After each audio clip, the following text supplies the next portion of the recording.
the United States, and Australia, along with other nations, including Japan, later this year. This initiative aims to explore future cooperation among these countries.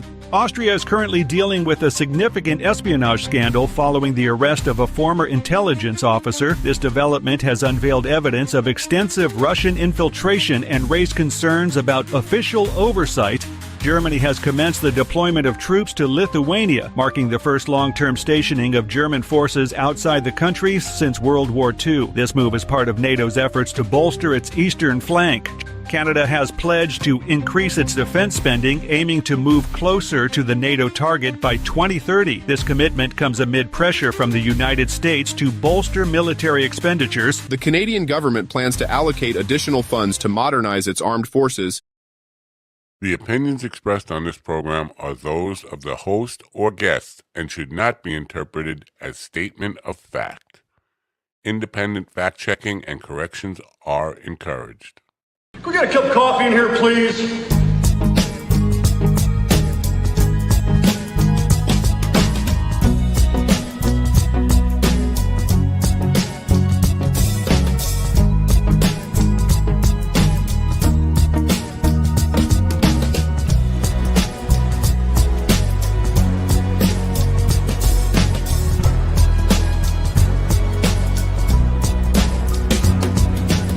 Damn good coffee. And hot. My dog is your mind's best friend. What happened? Lou. Quiet, Lou. My dog is your mind's best friend. Wake up, America. You've got a dog that needs walking. That's right, sunshine. Just put on a big pot of strong coffee and get ready to type your little hate mail with your opinions about kumbaya and flat earth insanity. Stand-up comedy? You want stand-up comedy? Well, we've got sit-down comedy. It's time for Coffee with the Dog. You make me laugh.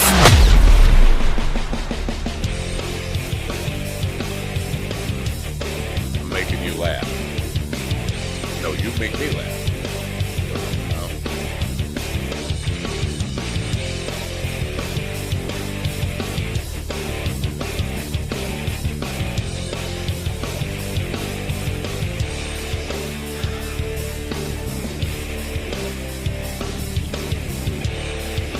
All right, and the band's fired too. Lou, you're fired. Take the band with you.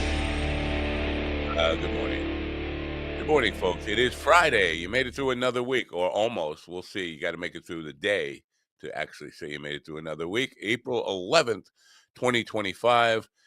Thanks for being with us. As always, we have two authors today.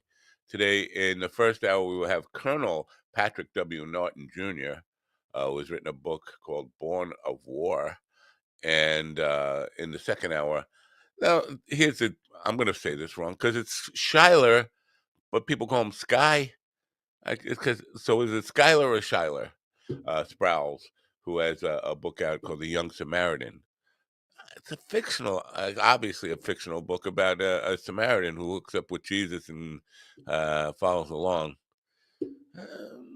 He's a former country music star, a television anchor in Dallas, Texas, radio host in Dallas, Texas. So that should be an interesting conversation. But I want to talk about war. I want to talk about, first of all, the guest in the first hour will have some insights into Vietnam, which, if you know anything about me, you know, the Vietnam War and the Vietnam era is something that has definitely had a very strong effect on my life. Being just a little bit young for the draft, and the war ended when I was 15 years old, so I did not obviously go to Vietnam. But I know so many people who did, and I've studied the war extensively, and I still can't figure out what the hell we were doing. So that should be an interesting conversation. Also, I want to talk about what's going on today with the military and this idea of it needs rebuilding because they got too woke. I think most of the people I know who are in and active, they would say, well, I don't. We'll see. Anyway, yesterday, well, it wasn't yesterday. Yesterday it was released. Rogan had on this week. Let me backtrack a little bit. Last week, Sam Harris released a video saying that Joe Rogan was being irresponsible because he's obviously in way over his head on all the topics that he talks about because he's just a dumb, I want to say comedian, but he's an unfunny dumb comedian. But he platforms people like Daryl Cooper. If you don't know Daryl Cooper says Winston Churchill was the villain of World War II, not Hitler, Churchill. And he platforms people like that all the time and doesn't push back because he doesn't have the ammo. He doesn't have the information on his side. And you would think, I mean, if you're going to have Daryl Cooper on, know who he is and know what he's going to say and have some good questions lined up for him about why he comes to the ridiculous conclusions that he has. Now, he is a Hitler apologist. So Sam Harris brought that up. And he also said that Rogan should have somebody riding shotgun who's a little more informed than just Jamie. Jamie's not a kid anymore. His producer. But, Jamie is a Google guy, and he's very good with the Google, very quick with the Google to get some fact-checking on some of the things that are said. But so Rogan brought on Dave Smith to handle Douglas Murray. Like, I'm going to get my big brother and bring him to the fight. But Douglas Murray was just... he overmatched both of them, and he started by humiliating Dave Smith and taking him to task, but also took Rogan to task on just that, like misinformation, talking about things you don't know about, and claiming that I'm just a guy asking questions doesn't cut it. Yeah, you're just a guy asking questions, but after a while, you're not just asking questions, you're telling people things and telling people what to think. You have not the biggest following anymore. Midas Touch has kind of dethroned Rogan, but a huge following that believes in everything you say, everything you feed them, and you're irresponsible about it because you know about it, and you say, oh, I'm just a dumb guy. You're not just a dumb guy. You're a guy who's feeding other dumb guys lots of misinformation. But it was 3 hours of a glorious beatdown from Douglas Murray. If you don't know who Douglas Murray is, look him up. He's a very well-informed, I want to say journalist, author. Anyway. So that's the show we got coming up for you today. A couple of authors. I'm going to play a commercial. When we come back, we'll say, this is Ron Kane's final day on the program. Well, not final, as in he's dying, but he won't be with us until he either quits, gets fired, or gets a vacation day from the day job that he decided to take. So we're going to miss Ron. I think Steven's going to be back next week for a little bit. We'll see about that. I don't know. Stephen, I'm thinking Stephen got fired already. He just doesn't want to come out and say that. Anyway, commercial time. And then we'll ask questions about such things. I did not bring a cake for Ron. I'm sorry. I should have baked the cake. Mind Bloom is helping people achieve life-changing clinical and personal breakthroughs, alchemizing both the psychedelic medication, psychiatric care from psychiatric clinicians, coaches, we call psychedelic guides, and a lot of content and meditations and programs into this really transformational experience that, because it's delivered at home, costs a lot less and is a lot more convenient for people to receive. By the way, you can say hello to 1440 AM in Babylon, New York, who is carrying the program this morning with a producer standing by with a 7-second delay, ready. We're going to give this kid a workout, and this will be our last final day ever on WNYG. Butter me with Crisco and call me a mule. There you go. Are you ready? He has a 7-second delay, so I can say fuck. Thank you very much for testing. Okay, we'll see. I don't know. I haven't gotten okay. We'll find out. I don't expect to get last beyond today, to be honest with you. All right, hold on. GD, go ahead. Wait, Okay. I did not say who was in the room with me. Oh, yeah. We got Steven, I got fired for diddling kids, Oh, my Ortiz. God. Ron, where's my fucking cake? Kane. And GD, Ferguson. Good morning, America. MindDogTV.com. Are you sick and tired of missing those stock opportunities because you do not speak Trump code? Well, here's your opportunity. Go to MindDogTV/merch and buy the Trump Code Stock Tip book. Know what Trump is talking about when he says stay cool, when he says don't get yippy, when he says good time to buy. You too will know when to practice and buy, sell, and do the other things with stocks that people do. I don't understand a damn thing about stocks, so I leave it to you. But this is your opportunity to learn Trump speak and how to apply it to stock markets and make the same trades that his insider trader buddies are making. MindDogTV.com. Support your local mercenaries and support your do that thing. Buy Enjoy the suffering. Enjoy the suffering. Retard? Yeah. Yeah, because I left the script. I wasn't happy with the way I wrote the script, so I decided to be unhappy with what I said instead. You know who's you're gonna think, well, he's making this up. I'm not making this up. I'm not making this up. No, I'm not you making this up. I'm gonna say something that you're gonna say he's making this up. Okay. But I'm not making it up. Look at a dog bone, or is that that's a 3-pound weight. It looks like a 3-pound weight. That's what happens when you don't read the instructions when you buy your weight set. No, the dumbbell is the one where the weight is in.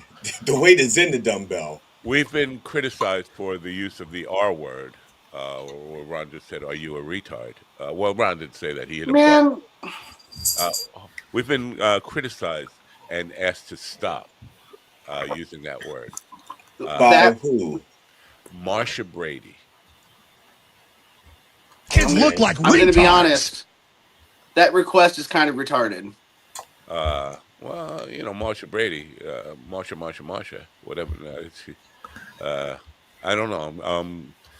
I cave to people like my people I watch, especially ones that I, as a young boy, I watched on TV. When Marsha. So I'm going to try not to say that word. Yeah, I'm not telling you guys not to say it. We have the 7-second delay. I wonder how much of this actually is getting out on the air. Sending your parents a letter, tell them you're a whore. There you go. There you go. Well, working that 7-second delay.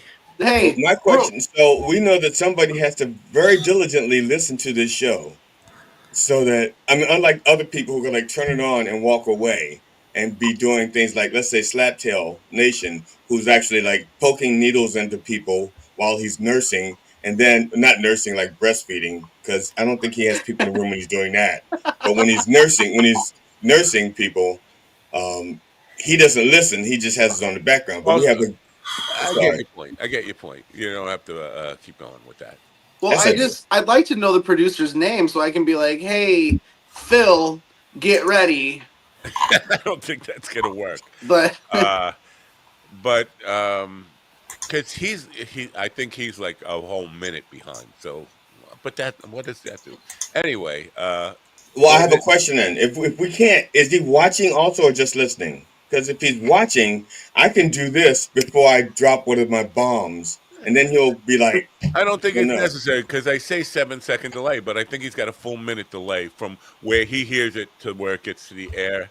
He's got all that extra time. It's not 7 seconds. But we're on the air for 2.5 hours. Does he get a pee-pee break? And who guards the button during the pee-pee break? That's a good question. Thank you. I didn't discuss that with them. That we rarely take breaks. There's a short news break and all that stuff. And the short news break for you doesn't always happen when it's supposed to, except for the first one. I just want to warn the kid that this is Ron's last day, and Ron has to get out every bull story and things like that. So to answer your question from your monologue, Not my yet. goodness. Steven, we're hearing a story. Well, these two bulls are sitting on a grassy knoll overlooking a herd of Guernseys. And the baby bull says, hey, Pop, let's run down and fuck one of those cows. But the Papa Bull says, no, son. Let's walk now. Fuck them all. I can't believe I haven't gotten a letter of From somebody. But yeah. so to Phone answer your call. question, I did not get fired. Okay. I did not get fired. I had a couple days this week. I had to work at 8 or 9. I didn't get fired yet. Yes. But I no. Starting next week, I work either 1 to 7 or 12 to 7 every day. So And it only takes you about 4 minutes to roll to work. How long does it take you to roll to work? Is it downhill or uphill? Well, if I was to take my wheelchair, it's downhill to work, so I get there in about 10 minutes.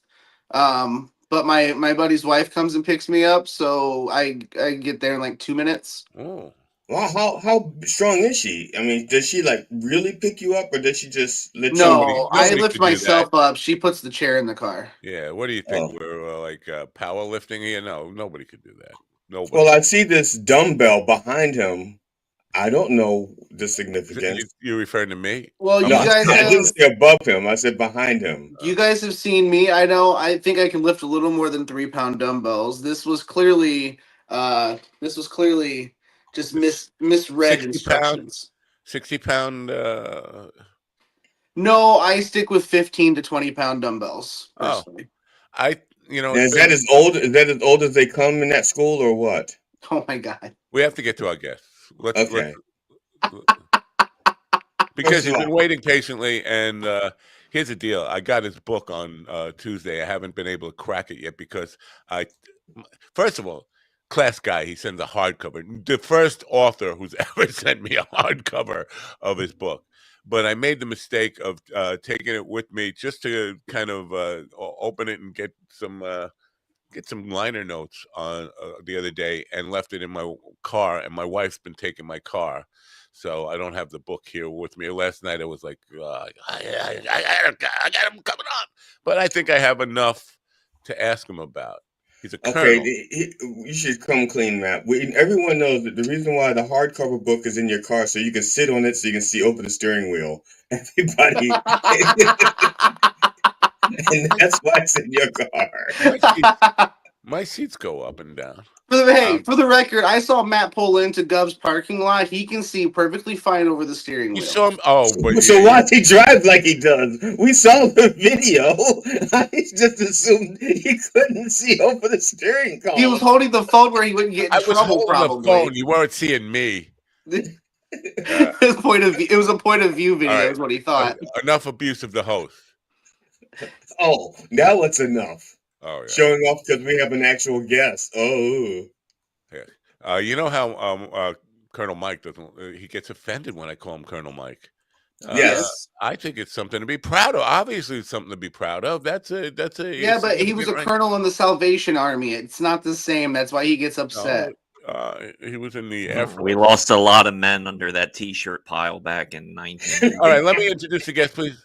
I'm going to tell you, Ron, that's probably the funniest comeback you've had in 3 years. Yeah, I'm going to this layout. Originally from the great state of Hawaii, Colonel Patrick W. Norton Jr. is a lieutenant colonel in the U.S. Army and a military historian. Currently, he is an instructor at the U.S. Army's Command and General Staff College at Fort Leavenworth, Kansas. He is also currently serving as a fellow with the Senate Center for Ethical Leadership and Interagency Cooperation, whatever that does. I think it's Simon Center. Yeah.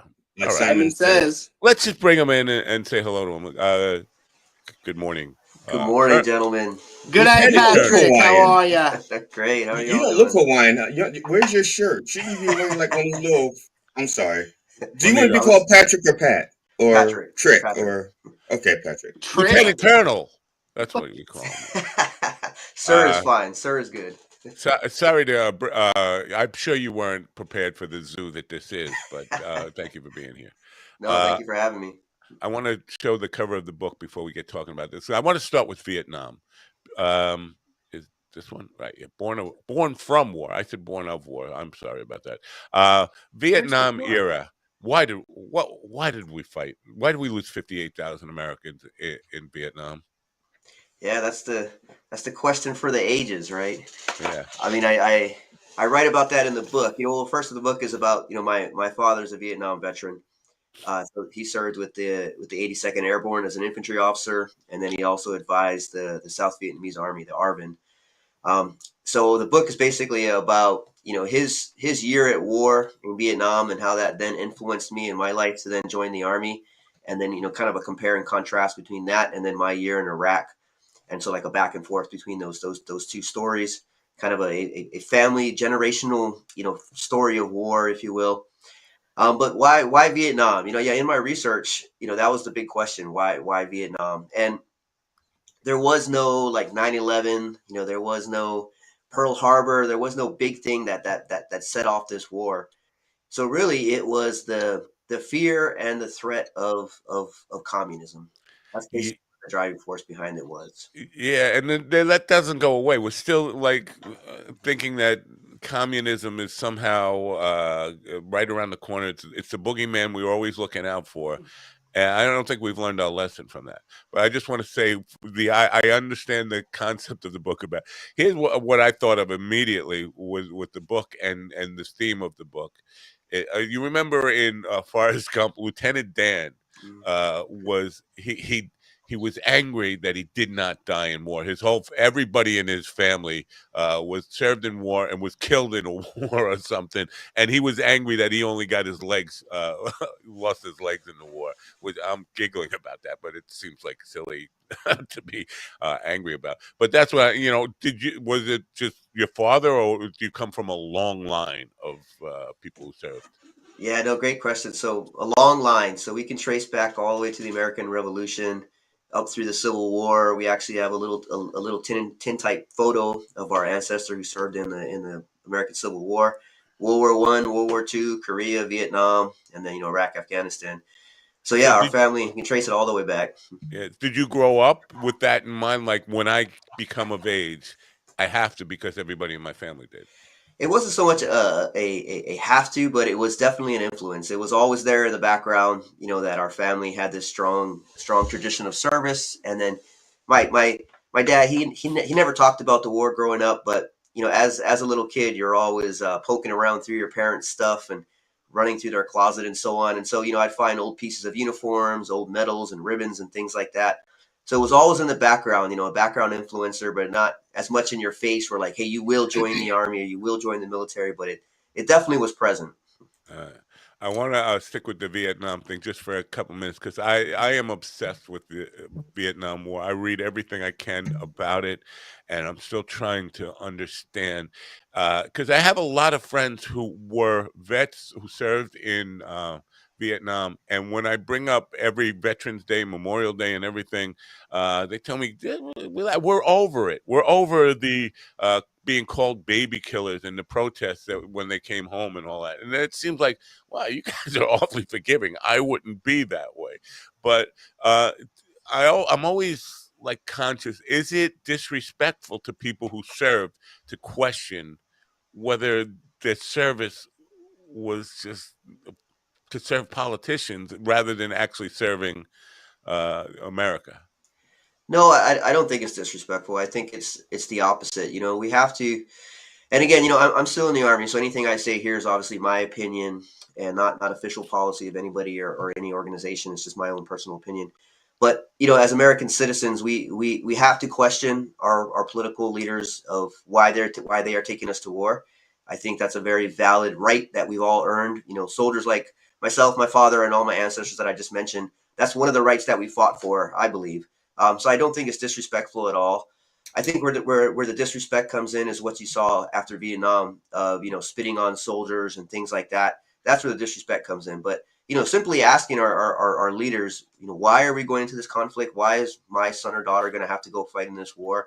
I don't think that's disrespectful at all. I think that's very much needed and should be encouraged more in our society. Yeah, I have a couple of questions, but I'm going to start with 3 or 4. No, no. My first question is, as a soldier, in your opinion, Is it different to serve under a commander-in-chief who's actually served in the military and has maybe combat experience as opposed to the feeling for serving under a commander-in-chief who either never served or ducked serving? I mean, for example, Bush, too, was in the military, kind of. He was in the Champagne Brigade, I think it's called. So he never actually served. So is there a difference in at least the way a soldier perceives their commander-in-chief? It's been a while. I just got since Bush 1 was the last one who actually served, right? I think. I think so. Yeah. Yeah. Wow. No, that's a really good question. You know, I've been asked that before. Be that, Matt. Okay. Yeah. I've been asked that before. You know, it kind of goes back to there's an argument from many that our political leaders should have to have been in uniform before they ever take any kind of role where they oversee the military. And I don't think that's necessarily a good or a bad thing. I don't think there's a difference.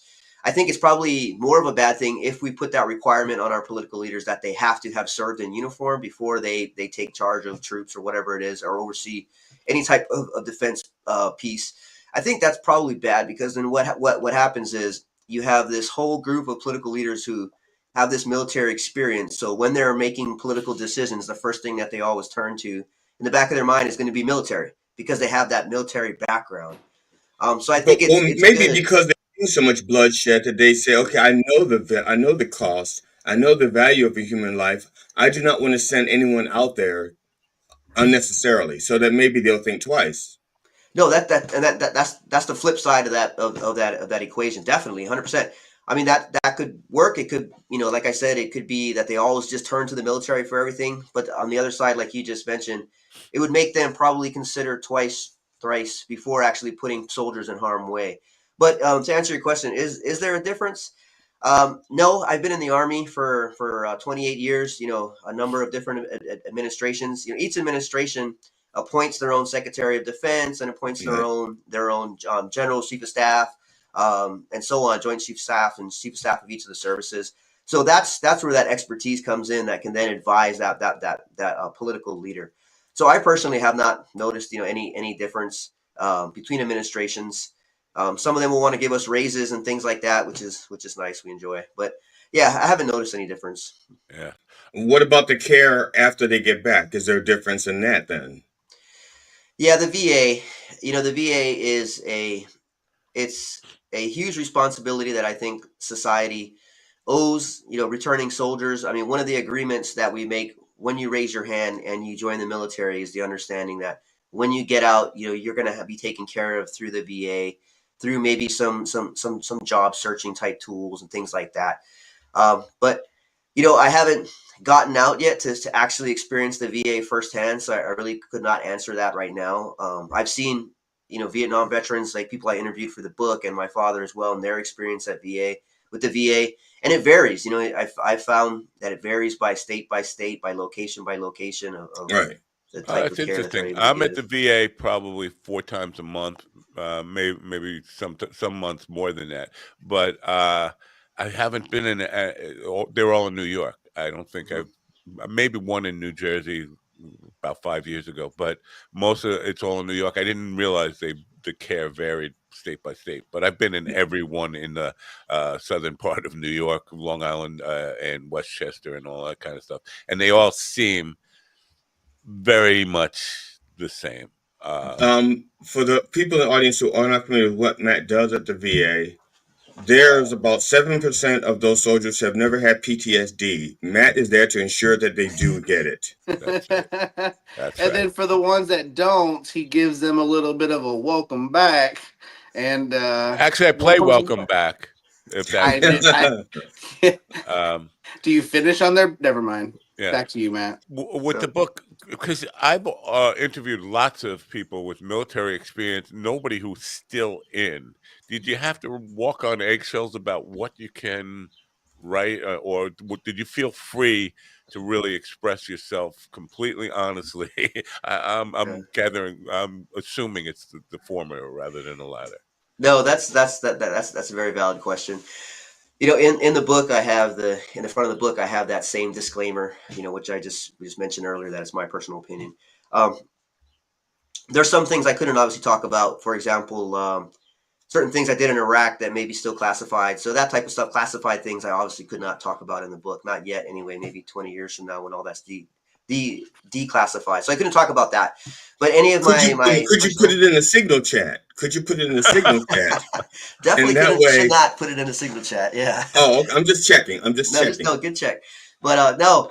So in that case, yeah, I couldn't talk about that. But if I did want to go into more great detail about that, I would have to have gotten approval from the Army, and I didn't want to have to do that. So Vietnam is all open source now, so I was able to just throw that out there. But as far as my personal opinions, no, they're all my opinions. I really didn't sugarcoat it or anything like that. So I didn't hold anything back. Not that I threw out anything really too crazy or controversial in the book, but I was very honest in my Well, it opinions. seems to me that we live in the current state of our military, or the administration seems to be really uh, vindictive. Uh, Space Force Colonel, Space Force Colonel, relieved after sending an email that the current administration didn't like. So that's why I'm thinking, man, you got to be really careful what you say now. They're just going. Anybody who says anything they don't like is losing their career or something. So it's Well, Mr. Naughton, folks, I will see you guys Monday. all right. I'll be here for the whole ride. See you then. Unfortunately, we'll have you back Monday. Well, you take Ron's spot because Ron. Oh my God. I love you, Ron. I'll miss right. you. I will use all your sound. Oh, he's out. Oh, Yeah, what happened? get rid of him. Somebody hit a button on him, and I think it was me. Let me do this. That's better. We're all Brady bunching out. Speaking of Marsha, you served in Iraq. Yeah, I heard you say Iraq before, and every time I say it, I get yelled at. It's Iraq. Did we learn our lesson from Vietnam? Because a lot of people, and we've gotten into arguments about this. Vietnam was different in that before that, and I'm not sure if after that, but before that, wars were about taking a piece of real estate and holding it. And then in Vietnam, it became about body count. And we can argue about whether we lost that or won that war. But if we go by the body count, well, we killed more of them than they killed of us. So we won. But if you go by real estate, we lost. Did we learn our lesson from that in Iraq with the missions? Are we just going in and like, all right, we're occupying this space and then for a little bit and then the same lessons from Vietnam? Have we learned our lesson? Yeah, that's a great question. Lots to unpack there. I mean, the short answer is no. I mean, if you look at even Korea, World War II, World War One, yes, it's very much about seizing, holding key decisive terrain and so on. But when you go into a counterinsurgency fight, a coin, what we saw in Vietnam and Iraq and Afghanistan, it's a lot harder to measure or gauge success. And so the way that we try to do that is through metrics. You set up a group of metrics that hopefully measure how you are achieving whatever your objectives are in that counterinsurgency environment. And the one that sticks out the most from Vietnam is the body count, right? That's the one that everybody remembers. A very flawed metric because commanders were being held to this metric. So to be blunt, they were making it up because if they got into an engagement and they lost a couple of their own soldiers, if they couldn't say to their higher, "Oh well, we lost 2, but I killed 15," then they would be called before the man. So it definitely was a very, very flawed way to gauge success. And what ends up happening, not only happened in Vietnam but also in Iraq and Afghanistan, is that those metrics take over, and they become the all. They become you're chasing this shiny green metric on that PowerPoint slide, for all these command and staff briefings and so on. And so the metrics take over instead of what you're trying to achieve. What's behind the metrics, like what are you actually trying to achieve? So that's really the danger. And so in that one lesson, we did not learn anything new there. And there's a whole bunch of lessons like that. I mean, we could talk for 2 hours about the things that we did in Iraq and Afghanistan that were tried in Vietnam that were unsuccessful, that we just tried all over again. Wow. How does that affect the psyche of the troops? Because you got to start to question, like, how, what my own purpose here, and the nobility of what you're doing when you get right. These rank and file probably just are confused by that. Yeah, I think at the time, when we're all serving, in Iraq and Afghanistan, we're in the thick of it, with our brothers and sisters on our left and our right, and there's not so much time for that, questioning why you're there. You're more just trying to achieve the mission. You're trying to help your buddy to your left or your right. You're just trying to make it through that event. I think really it's going to be now. I think, now moving forward for the next 20 years is where you're going to start seeing people like myself, veterans like myself, having those exact same tough questions that Vietnam veterans had later of why were we there? What were we doing? What were we trying to achieve? And I think that's when you're going to start seeing more books like this and so on. So I think it's a very curious time for Iraq and Afghanistan veterans right now to start doing that self-reflection. I have a question. I don't know if this is more of an academic question for you or not, or even if you're able to answer it because you're still in the military. When I say able, I don't mean like intellectually or anything like that. I mean able in the sense that you may not have experienced it yet. Sure. So, in the service, okay, and I say this as someone who never served, but I've read anybody or anything. Right, I've never served anything to anybody. I'm very selfish like that. But when one of the things that people are told is when they're serving, they're defending our Constitution. And the truth is, nothing over there can affect our Constitution. Our Constitution can only be damaged from within. So no matter how many troops you throw at Laos, no matter how many troops you throw at Iraq, no matter how many troops you throw at Afghanistan, it doesn't affect our Constitution. Now, but when you come back, there's a real opportunity to actually practically defend the Constitution.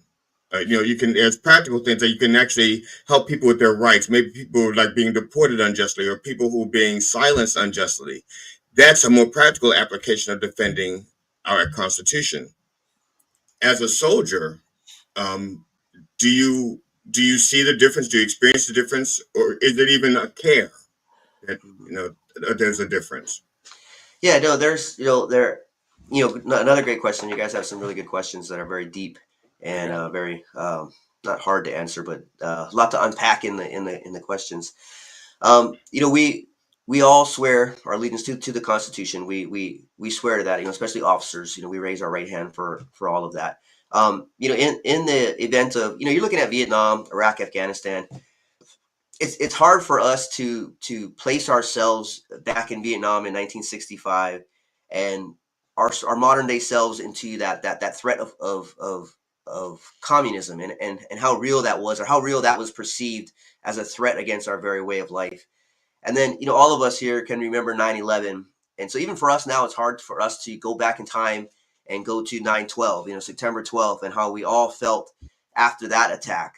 And so, for Afghanistan especially, it wasn't so much about defending the Constitution. It was more about defending the homeland. We had this rogue group, the Taliban, that were sponsoring other terrorist organizations, allowing them to train and arm themselves within their border, who could then do more attacks against us. And so that was more of a defense against the homeland. And then Iraq, you could argue all day about Iraq, about the weapons of mass destruction and what actually pushed us into that. So I almost feel like they're different. Vietnam, Iraq, Afghanistan, we felt they're more of a, not so much a threat against the Constitution, but the threat against our homeland. But getting up to your actual question of the Constitution, there are a lot of people who get out of the army or out of the military, and then they go and do exactly what you just said. They become advocates for whatever they perceive wrong in our society, going against the Constitution, for or against, and then they use their service as a way to enhance their platform to advocate right or wrong what they think is happening with the Constitution. And I think that's an awesome thing. I think after we complete our service, that we absolutely do have the right to speak from a more informed position about constitutional type arguments and things like that. Well, part of the reason why I asked that is because as doing what I do, the death threats that I've received have always come from ex-military people Wow. who, and the first thing they threatened me with is saying, look, I was in the military, I'm strapped. And I said, well, if you're in the military, then you're sworn to defend my right under the Constitution to speak this.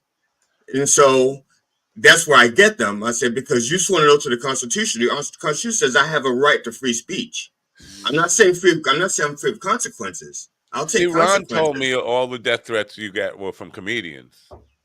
Well, those are the ones I tell Ron about. Right. But I don't, the ones I get from, and then, again, I don't take any of them, quote, seriously. I take them intellectually seriously only because I want them to understand their argument.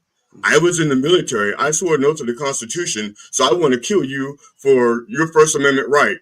Wow. Yeah, no, that's good. And first off, I want to apologize for any. You don't have to. It wasn't you. Please. I'm not looking for apologies. I appreciate it, but it's not necessary. I'll say a couple things about that. First, that in the military, people like to people in the military. We have our uniform on, so people like to, I guess, kind of put us on a pedestal a little bit.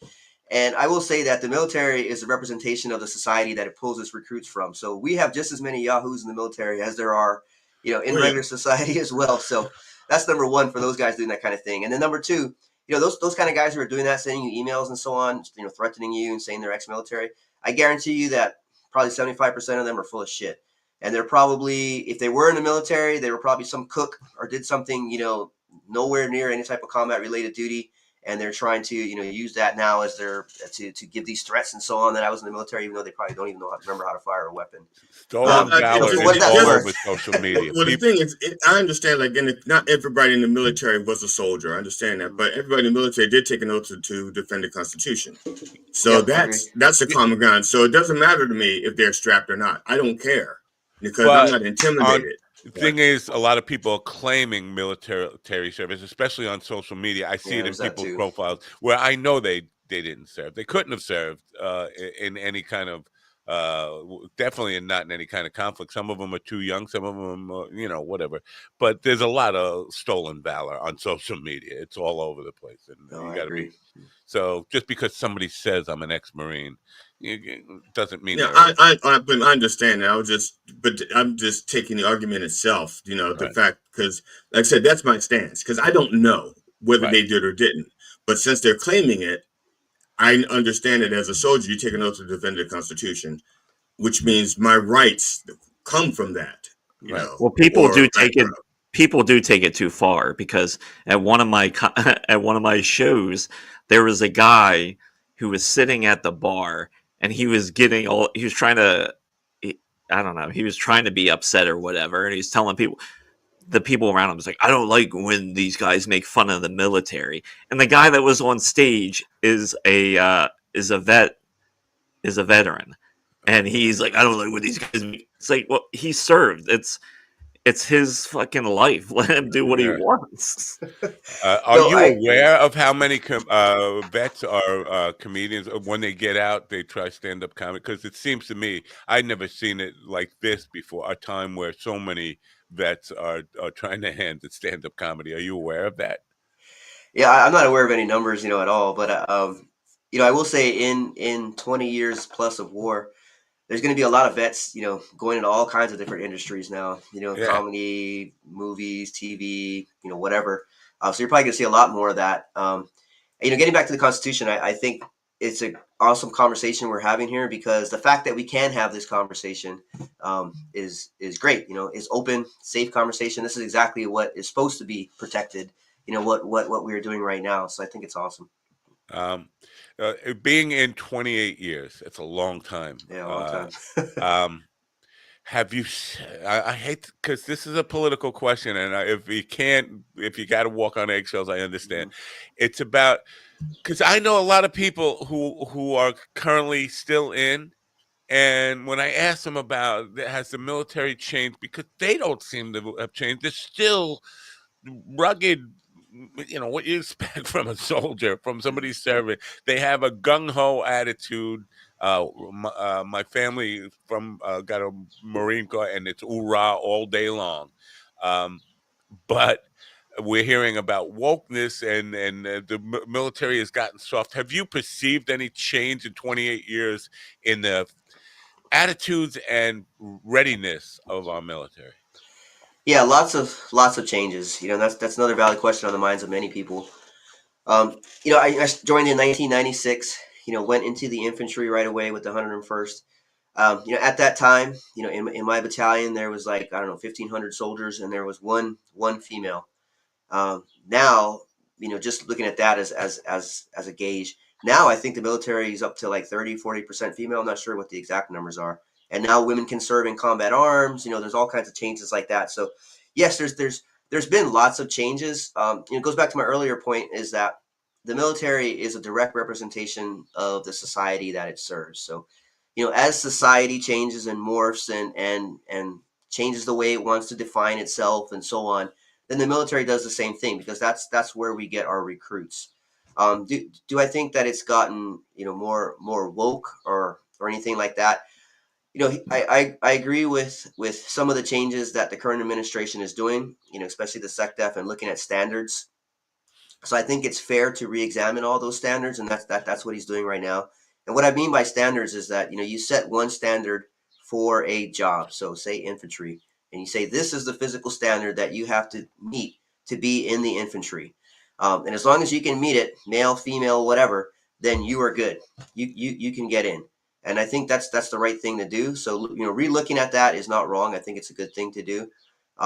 The gauge Well, that I use in the book as well. Okay. I have a question. I got a question about that. Like setting the standards and stuff. That makes sense, but the military also has a recruitment decline that's been on a steady decline for years and years now, because a lot of Americans are just simple fact they're either unhealthy or they don't want to be involved, considering what the military has done over the past 20 to 30 years. Can you speak to that at all? Yeah, it's another fair question. The military, it's been struggling with recruitment across the board. And again, it goes to societal changes. So the youth today, like when we were young, when we looked at careers, when we were looking forward at careers, we thought in our minds, or what was presented to us was that you start out in one career and you go through it in your whole life, your adult life, and you retire in that career. And that was it. Today's youth does not have that same type of viewpoint for their lives. They perceive that they could do 3 or 4 different careers and bounce around and so on. So when you're looking at the military, it's a huge commitment, right? You've got to commit for a certain amount of years. You can't get out unless you're, negatively kicked out from your contract. So that for them is not very appealing anymore. So I think that's something that maybe needs to be re-looked at for recruiting. And then, yeah, it is fair. You cannot say that the past 20 years of conflict have not influenced the youth's decision today whether to join the military or not. So again, some of the changes that are being done right now, looking at the military, looking at standards, looking at the right sizing of it, looking at some of our global commitments, all of that is being re-looked at again right now to reshape, reform, and increase lethality, if you will, in the military. So I think it's all good things. It's all good things to get fresh eyes onto the service and make some informed decisions that'll improve it. Now, to be honest, I have to address this. Hold on one second. Okay. Dogcatcher says Marine Corps veteran would never refer to themselves as an ex-Marine. I had that drilled into my head my entire life from my brother and my father. And then just last week we had or 2 weeks ago, we had a guest on who called himself an ex-Marine. And I kind of got into a Twitter battle with somebody for saying exactly that. A Marine Corps veteran would never call themselves an ex-Marine. And then finding out like 12 Marines came after me with, yeah, you don't know what you're talking about. You never served it. I was like, yeah, okay. And then they say this, just a continue of that. May say a Panther, once a Marine, always a Marine. That's exactly what I said, and I got a ton of hate mail for that. Yeah. So I agree with you that was hammered into my head for most of my life, but I don't think that's true anymore. I hear lots of Marines calling themselves ex-Marine. The thing I was going to bring up is to piggyback on what Ron was talking about. Because of the decline in number of people volunteering to serve, there were some standards that were lowered. Some of them were physical, some of them were mental and emotional. If I have my druthers, I'd rather have there be a lapse or a loosening of standards for people physically than for people with mental and emotional problems. Because the last thing I want is someone who's borderline mentally and then give them a gun and then teach them how to kill. Yeah. On the other hand, if you get somebody who just really likes Twinkies and he can give up the Twinkies while he's in the service, you give him a gun. When he gets out of the service, he's going to go right back to those Twinkies. He's going to be too fat to want to kill anybody. So I'm just saying. No, that's good points. You know, there's two parts to that comment. So the first part is the physical standards of today's youth or Americans, in general, has definitely declined. I mean, you can't really argue that it hasn't. But for the Army in particular, we're trying to find ways to address that. And one of them is there's now a program that before they go to basic training, they can go for several months to this like physical training where they teach them not just to work off the Twinkie, but how to make good life choices to stop picking the Twinkie, over a carrot. And so on. And then when they're in the service, they have this new thing called now H2F, holistic fitness. So H2F. And that's really trying to not just encourage fitness and make us go run 6 miles every day, but to teach us actually how to be fit, what that actually means, how to eat correctly, and so on, and change our lifestyle. So hopefully, that's a good thing you can get out of the military, and the military has really embraced that. When I first joined, they used to make us duck walk around the building as a way to fitness, and that's like the worst thing for your knees, in the world. Now they don't do things like that because they've realized that, okay, we want to toughen you up, build you up, but we don't want to break you. So that's a good change physically. And then emotionally, you're right. Some of those standards, were loosened, but there's a new, and the reason some of the recruiting numbers have gone down is that they introduced a new medical screening system for our recruits. And basically, in the past, you could go to a recruiter and you could hide whatever emotional issues you had in the past, like maybe you made school threats and things like that. And there's no way that MEPS station, the military entrance processing station, that they could discover that. But now there's this new software in place that they're able to see your records from other doctors, and they're able to screen you out now. So they're doing a lot better screening out, those types of risky, I guess, emotional people who may come out of the Army and then go shoot up a school or something. I got screened out in 77. I'm sorry, Ron.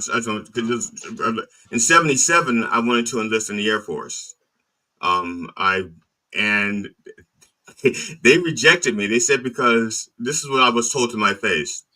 I wasn't afraid of consequences, therefore they couldn't discipline me. You know what I'm saying? I would not. In other words, I would be really quick to not just question, but disobey something I thought was wrong. Like, no, I'm not doing that. And so there's like, no, we can't train you, so therefore you can't be in the Air Force. I appreciate that. I wish I would have known that before I let you come on this show. I think they were on to something there. Ron only has he's running out of time here, so we have to let Ron talk. No, I was going to. I mean, the standards. I mean, like we said before, the standards and how they're evaluating people. But would you agree that the military still has a much larger issue? Because my brother-in-law, who is a career military guy, and he was telling me the story when he had this one guy in his unit that they determined wasn't qualified mentally enough to have a gun. But they gave him a knife instead and said, here, you can't have the gun, but you can have the knife. Wow. I've never seen anything like that. I mean, I've seen people who have, had mental problems, and they try to get them help. And then they, obviously the help for whatever reason did not work. And then they had to be separated because of they can no longer hold a weapon, etc.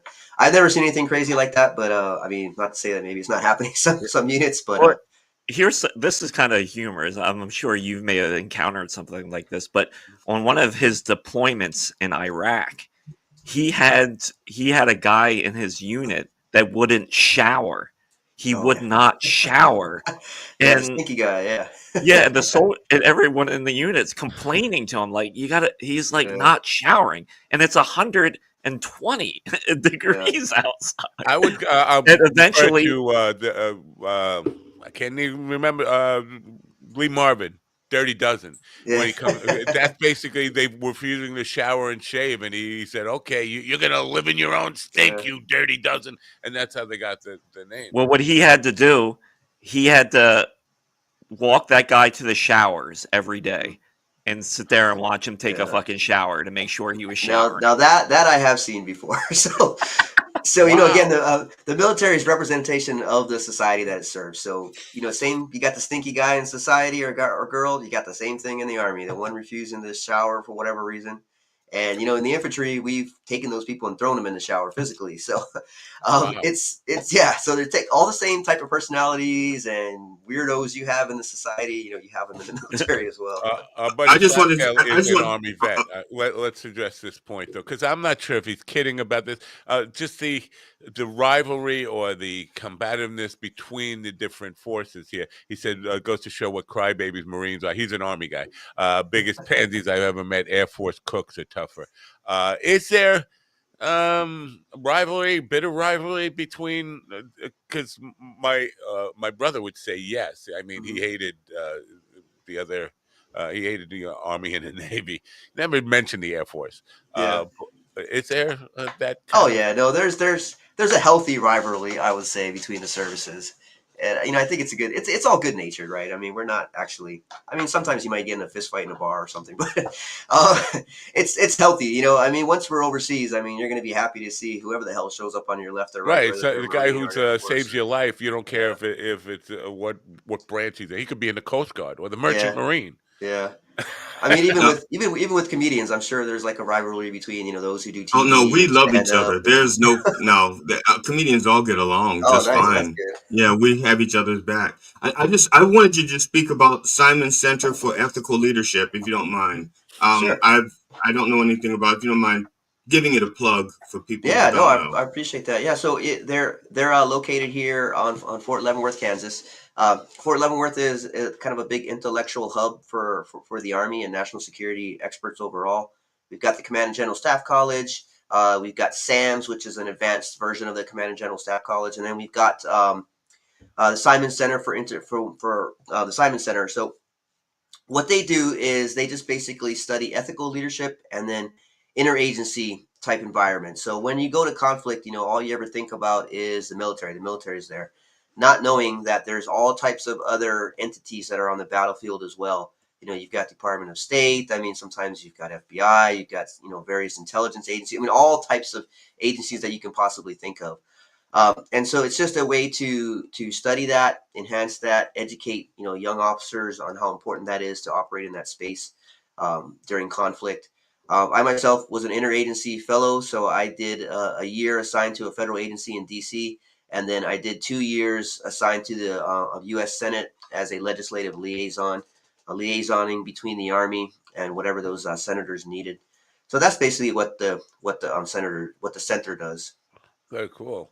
You're writing your next book you're already working on. It's about World War II and the role of wax. It is. It is.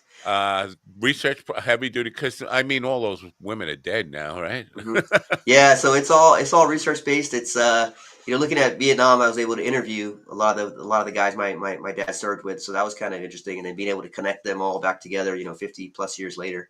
But no, my next book, you know, has a New York connection. Actually, it's it's actually about my great aunt who served in the WACS, the Women Army Corps in World War II, and she was from New York. It's an Irish American, you know, immigrant. Her father immigrated from Ireland, and so they all grew up in New York City. So she joined the WACS. She was one of the first WACS classes, and then she ended up on Eisenhower's staff. So she worked directly with Eisenhower, and she actually went overseas, and she was like the Forrest Gump of the WACS in that she went through everything from before D-Day all the way into the end after Germany fell. And so during that time, in her letters and her diary, which I have, she experienced and met like every single famous person that you can think of. And she was a young, pretty girl. So soldiers were like, hey, you want to come see Hitler's bunker? You want to come see Hitler's train? You want to come here? You want to come meet Churchill? All these different types. So she met all these different people. It's really interesting. Then after the war, she went to Hollywood. She had PTSD, we think, and she got into drugs and alcohol and ended up dying under mysterious circumstances. And so that second part of the book is what I'm trying to figure out what happened to her. So that's basically what the Wow. book's going to be about, and I'm about halfway done with it right now. Yeah, a lot of that going on. Again, I do a lot of time, put in a lot of time at the VA, and there's lots of stories about people whose life went off the rails after their military service was over, whether drugs, alcohol, just PTSD, whatever. A lot of mental issues there. We're all basically out of time, but I have a couple more things I want to ask you about. First of all, we are living in a revisionist. Coming back to World War II, I mentioned Daryl Cooper at the top of it, who wants to paint, and he's not the only one. A lot of people now are claiming Winston Churchill was the villain of World War II, and if it hadn't been for Churchill, Hitler would have stopped at Poland, and everything would have been fine. Do you have any insight into why we feel like we have to kind of apologize for Hitler at this point in time? Yeah, I mean, we definitely don't have to apologize for Hitler. I mean, that's for sure. But as a historian, every generation re-examines, reinvents, decides how it wants to interpret its history. I mean, how many books about Gettysburg are there? World War II. Every generation, pumps out a new assessment of what they think that history is. Um, I like what you put in the very beginning of your show is that everybody needs to fact check every information that they're receiving, and that's how you get around that revision of history that some people are trying to present right now. Yeah. That's the only way that we're going to do it. People have to stop just consuming something and just agreeing right away that it's real. They've got to do their own fact checking for everything Yeah. that they consume. Yeah, the motivation for it is what gets me. Like, why, after all my upbringing, I can't imagine anybody trying to whitewash what Hitler did and make it seem palatable, or that it would have stopped at Poland. I mean, obviously, maybe Churchill didn't do everything right, but he certainly wasn't a guy who killed 6 million Yeah. people, so. No, it's very easy to cherry pick history and then put together your own narrative and then present it to back up whatever facts or message you are trying to convey.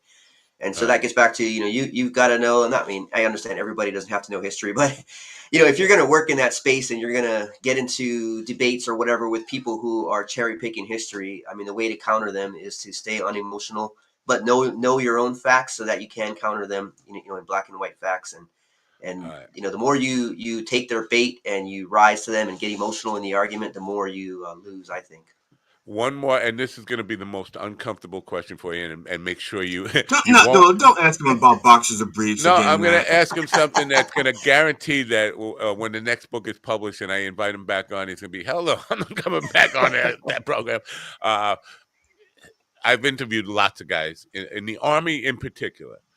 A last guy who was on, he's got a PTSD radio show where he talks to vets, Army vets, about rape culture in the Army. He claims it's rampant. And I've had some people on who get really angry at that notion, and other people that agree with him. What's your take on, and not just because of women, it's man on man sometimes. What's your take on it? Is it overblown? Is he overblowing thing? Overblowing. Matt saying, okay, Patrick, rape, is it good or bad? What's no, does it really exist? Is what. Yeah, no. So again, going back to what I was saying earlier. I mean, we are a direct representation of society. So it happens in society. It obviously happens in the military. Just because you put on a uniform doesn't automatically erase, racism, sexism, anything else that you can think of. We have all those same ills. Is it rampant? I mean, I don't think so. I don't think it's any more than what's happening in society right now. Why would he? Because I don't want to mention his name, but this guy was a sergeant, and he came and he said basically it is extremely rampant. What would be your motivation to say that if it weren't true? That's where I don't know. It might have been his experience. I mean, there's bad units out there, right? He might have had 2 or 3 bad units that he went through where that was happening, and so that was just he maybe that's just his exposure to the Army, and so now he thinks the whole Army, that expands to the whole Army. But I haven't, have I seen that happen in the military? Yeah, absolutely. But we do our best. We really do. We really do our best to try to prevent that type of stuff. One of them is like when I'm a commander. Right now I'm not, but when I am a commander, and we have like social events and things like that, I say no alcohol. I'm like, I don't give a shit. We're not having alcohol at this event, because what happens every single time you have alcohol? People get drunk and they do stupid things to each other. So we try our best to try to mitigate those risks as much as we can, and separate men and women and not have them, walking together by themselves at 2 a.m. or whatever. So, again, he might have just had a bad experience, a couple bad experiences, and so that expanded to his view on the whole army. No, Matt, I know the soldier you're referring to, the sergeant you're referring to, and according to J.D. Vance, that sofa was asking for it. Okay, so you're gonna get your whatever. You're gonna get relieved of duty here today. He said duty. Yes. He said duty. Let me read the URL because it's a long URL, but for the people on NYG 1440 AM and the other people on the internet radio stations, here it is. It's casematepublishers.com/9781634245140 Not 34. It's /born-from -war. -war. It's the link's in the description for people online, but for people on the radio, it's Yeah, a long one. We got to find a way to shorten that. Yeah, the easiest way is just to go to my author page, so patnaughton.com. So PATN as in November, AUGHTON.com, and that'll get you to links to Casemate, Barnes and Noble, all that other type of stuff where the books Now, are. when you're when you're off duty, so to speak, do you find yourself using military jargon to civilians out of sheer habit? Because you said November and then you stopped and said, so instead of saying like November Apple or November Alpha, you stopped. It's like November. Okay. So I didn't know if that was like a conscious thing, or is it like, no, they know the rest of the alphabet. Yeah, no. Well, the reason I say November just for that is because I can say Naughton, N-A, but sometimes it sounds like M-A. Yeah. So I say November, A-U-G-H-T. But you can also say it like the honeymoon, you say Naughton. Yeah, you can say Naughton, I've been called everything, Norton, Naughton, Nottington.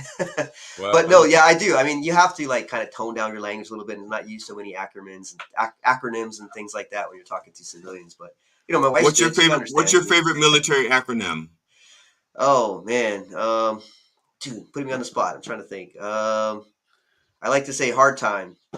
So when I'm getting my wife and my son, I'm like, all right, come on, we got a hard time, we got to meet. Oh. And hard time means like, hey, we got to be there at 8. That's our hard time. We got to be there at 8, right? Don't be late.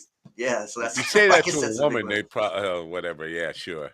Yeah, my wife says it now. She got all the jargon down now, so she'll be like, "Oh, we got a hard time." She's got the jargon down, but does it mean anything to her? Like hard time. It does. It does now. When she say hard time 8, is that really 8? Because my one of my best friends, he had to lie to his wife, then his fiance, about the time that their wedding started, so that she'd be there on time. So he told her 11, and she got there at 12, so that it could start at 1. Yeah, no, we got past that. She knows that, hey, I got to be on time or I'll lose my mind. we have to say goodbye to Lieutenant Colonel Patrick Naughton, Jr. Thank you for being here. It's been a great conversation. Yeah, thanks for having me on. Appreciate it. The link is in the description. Go get the book, folks. And thank you for sending me a hardcover. Nobody has ever sent me 1,500 authors. Nobody's ever sent a hardcover before. So I hope you now enjoy Matt can see over the steering wheel. He can sit on it and see over the steering wheel now. Yeah. Thank you for being here. And right, thank you. I do say, if you are so inclined when you publish your next book, come on back and we'll help you. Absolutely. We'd love to. I appreciate y'all. So some great questions. Have a great day. Bye. Take care. Lieutenant Colonel Patrick Naughton Jr., folks. I'm going to take the link out of the scroll, but it's in the description. I'm not going to read that whole thing again. You've got to go to his website. Yeah, besides that, you misread the numbers anyway. You got the numbers wrong. Fubar or snafu? What? Also a good insult is ninja. I don't know. Ninja's an insult? Well, it stands for something else. Oh, I did not. 9-inch nails. Jabbed in your ass. Did we lose Ron already? He jumped overboard. Is that what happened? I think he had to take a break. A break. I think he's giving the 7-second delay guy a break. All right, let's give the 7-second. I know we are late on this. They were expecting news at the top of the hour. I suck as a host. All right. Let's do news, and then we'll meet our next guest. I don't know. Sky Sprouse, but now it's Schuyler. I'll ask him what I got wrong here. I'm just wrong about everything. But we'll do news first. How about that? News. Germany has commenced the deployment of troops to Lithuania, marking the first long-term stationing of German forces outside the country since World War II. This move is part of NATO's efforts to bolster its eastern flank. Joseph Eckerson reports. Lithuanian leaders have welcomed the deployment, describing it as a historic event that enhances regional security. The stationed troops are expected to participate in joint exercises and contribute to deterrence measures. This action reflects NATO's commitment to collective defense in response to evolving security challenges.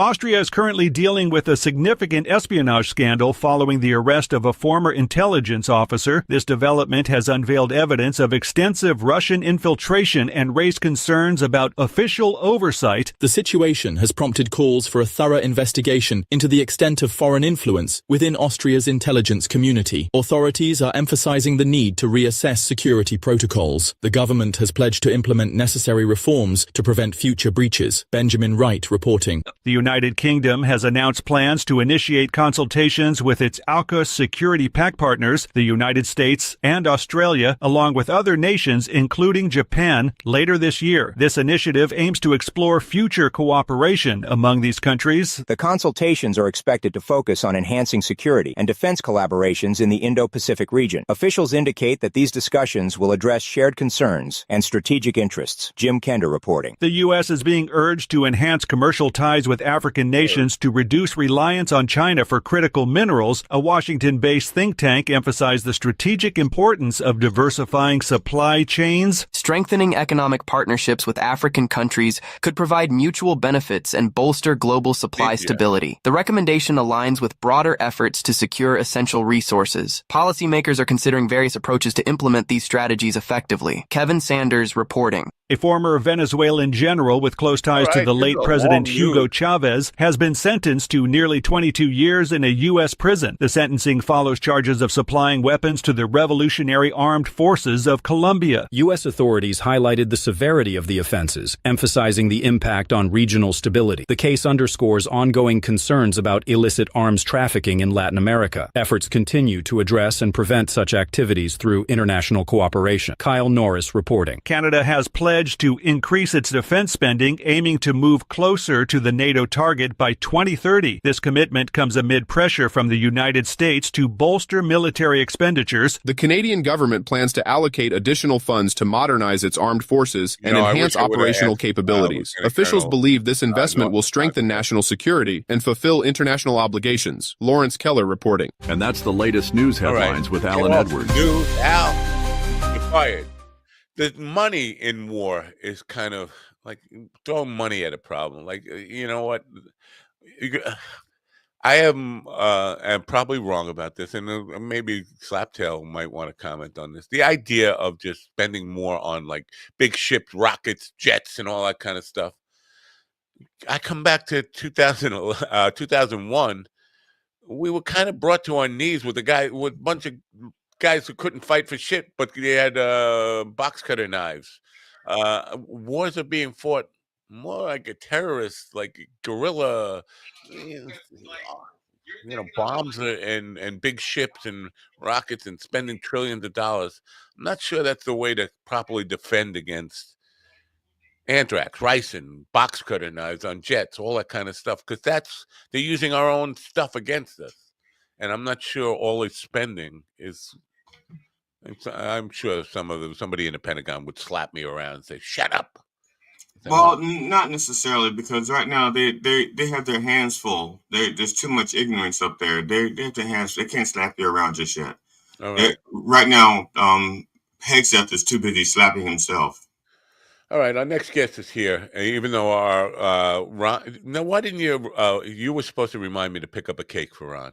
I reminded you yesterday to pick up a cake. No, you're supposed to call me at 4:00 in the morning when I get up at 4. Oh, you mean 4:00 in the morning when you yell at me for calling you at 4:00 in the morning? Yeah. At 4:00 in the morning? Yes. Okay, I got you. Actually, it's 0400. Okay, well, just for the record, and out of from California. Hello. Good morning, Ann. She says hello to everybody. Of course, I was busy. I didn't want to interrupt PW. Patrick when she first said it, but she's going to say hello also to Skylar when Skylar gets here, and Is she it wants. Skylar or is it Shyla? See, No, it's Skylar. It's Skylar. It's not Shylar. It's Skylar. Okay, well, I'm going to say Skylar then. All right, Skylar Sprouse Sure. began his career in radio as a country music personality. Country music personality. That doesn't say singer, songwriter. I thought he looked like Minnie Pearl. That I knew it. We got Minnie Pearl under witness protection. Stop calling me, Wading River. Oh, wait, that could be the radio station calling me to say you're fired. Skylar Sprouse What city is the radio station in? Huh? What city is the radio station in? Babylon. The guy said the Babylon. It's Babylon. Babylon sounds like Babylon idiots. Like their baseball team should be the Babylon idiots, right? Babylon. Skylar Sprouse began his career in radio as a country music personality and a news reporter for numerous stations, ultimately becoming a television news anchor in Dallas, Texas, Ron's favorite comedy town, by the way.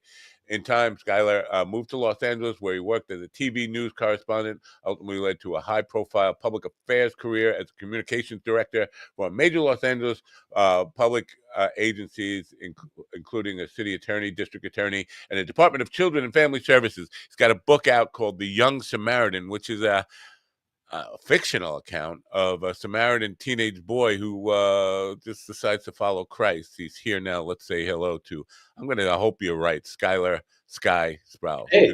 Good morning. Good morning, guys. Great to be here.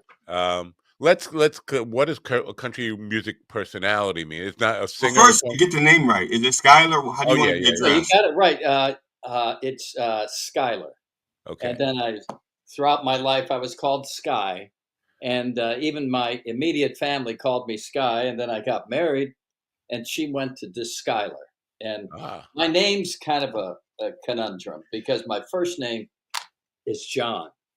So I got John Skylar Sprouse. And that makes, so the book, I just went with J, the initial J, Skylar Sprouse. And that's on the book. And I second guess myself all the time, wonder if I should have just made it Sky Sprouse, but you're undergoing an identity crisis. You're undergoing an identity crisis. It's been my whole life. Yeah, a name crisis. We're looking at the cover right now. It's turned sideways. Unfortunately, I didn't get a good face-on picture. Angle's not bad. Yeah, and the website, and might as well get this out of the way now, and we'll repeat it later. It's JSSprouse.com. Yeah, you got that exactly right. Jesus, because in the it says something about where it's a great read for believers and non-believers. I'm going to push back on that because most of the non-believers that I talk to get angry when you even mention Christ as a real human being. Like if you're not a believer, you tend to not believe there even was a person named Jesus of Nazareth. Right. So that part about non-believers accepting the story, they're going to say, well, it's all fiction because the guy never existed. Mm-hmm. What's your take on that? It's amazing that for the non-believer, they sometimes weren't non-believers all their life. They became non-believers later in life. And I think there's just resentment for those kind of non-believers that they look back on church and they have, church was not a good experience. They were either bored out of their minds going to church, being dragged there by their parents, or they went there on their own a few times with their parents willingly and realized, I'm out of here. I'm just not getting this. This doesn't work for me. And I think they look from any point in their life later in their adult life, and it's saying, I don't have any room for this. There's no place for me going to church or even having any connection with God. And so that if there's really a resentment, then it's tough for people to pick up this book. I would encourage them to do so because this is not a preachy book. And I think that's what the heart of why people just really dislike the whole notion of God or church or Jesus is they don't want to be preached to. Right. Or And judged. My question, because it's according to my understanding, is that the young Samaritan, his account of his following is based on more of the book of Mark than any of the books. Now, I'm curious as to why you chose the book of Mark, because there are any number of gospels you could have chosen. Right. And you actually could even have gone into some of the non-canonical or non-traditional Bible books. And Luke is the only one that mentions a Samaritan. So it just seems like that you could have. Yeah, no, it's a good question. And the reason for Mark, and I jump around in the book. I quote different things in the book that are right out of the Bible, and that could be from Luke, John, Matthew, or Mark. So I don't lean that heavily on Mark, except for one big thing in the book. And most people understand that, at least among theologians and biblical scholars, of which I'm neither one, but most of those guys agree that Mark was the first gospels written, the first gospel written. And, yeah, but it's also heavily, it was edited, or there was stuff added on to the end after the book was like, I don't want to say after it was canon, but after it was, because all of the books were more like different sects of Christianity had their own books. His publisher made him change it after he released it. Is that what you're telling me? I'm saying that there was like a book of Mark, so to speak, among the disciples of Mark, and the resurrection was added. My understanding from when I was in school studying philosophy and the Bible and stuff like that, religion. Yeah, it sounds like you certainly are. You've got some very good knowledge there. I used to be a minister. Please don't compliment him. It goes right to his head, and then the ego just blows up. And it's going to be intimidating for me, but that's good. We can have a good discussion. That's great. No, I wouldn't call it a good discussion. If you saw that question took about 8 minutes, and it wasn't even a question. Well, that's okay. That's all right. Just getting back to Mark for a second. The reason the whole deal about Mark in this book is the young Samaritan. There is a passage in Mark. It's in chapter, I don't know, if anybody there has a Bible laying around, but chapter 14 in the book of Mark, there you go. And then verses 51, 52. Mark 14, 51, 52. And that is a story. And I'll read, I've just got it in my book, and it's just a reference there. We're going to get a copyright strike? What's that? Yeah. And well, here's the passage. And there followed him a certain young man, having a linen cloth cast about his naked body. And the young men laid hold of him, and he left the linen cloth and fled from them naked. And that's only in Mark, considered the first gospel story. And that was the first accounting of streaking that we know of. Does he do? I don't know what that means. Streaking is when you run naked across the field. Oh, okay, all right. Well, it's there. This is my good book. Okay, well, that's very interesting. Blasphemy. Is that a red ball in there? No, it's his tongue. That's his tongue. The book talks. It's a talking Bible. I see. Yeah, whenever doing a sermon and say, "What does the good book say?"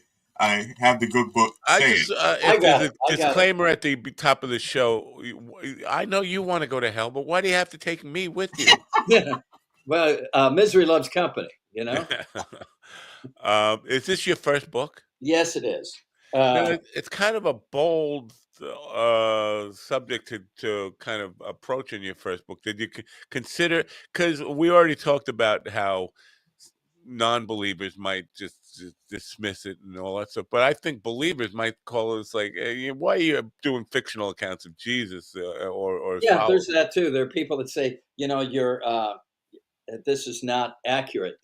But the thing is, there are a lot of fictional books about Jesus Christ, right? And many fictional books, you get a better sense of what was going on in the life of Jesus than you would just reading the Bible. The Bible's hard to read, even among the most dedicated believers. The Bible, I mean, I love it personally, but it is challenging at times, and I think that for many, especially young people, that for many young people who don't have any interest there, but we can talk about that later because I think that interest is growing.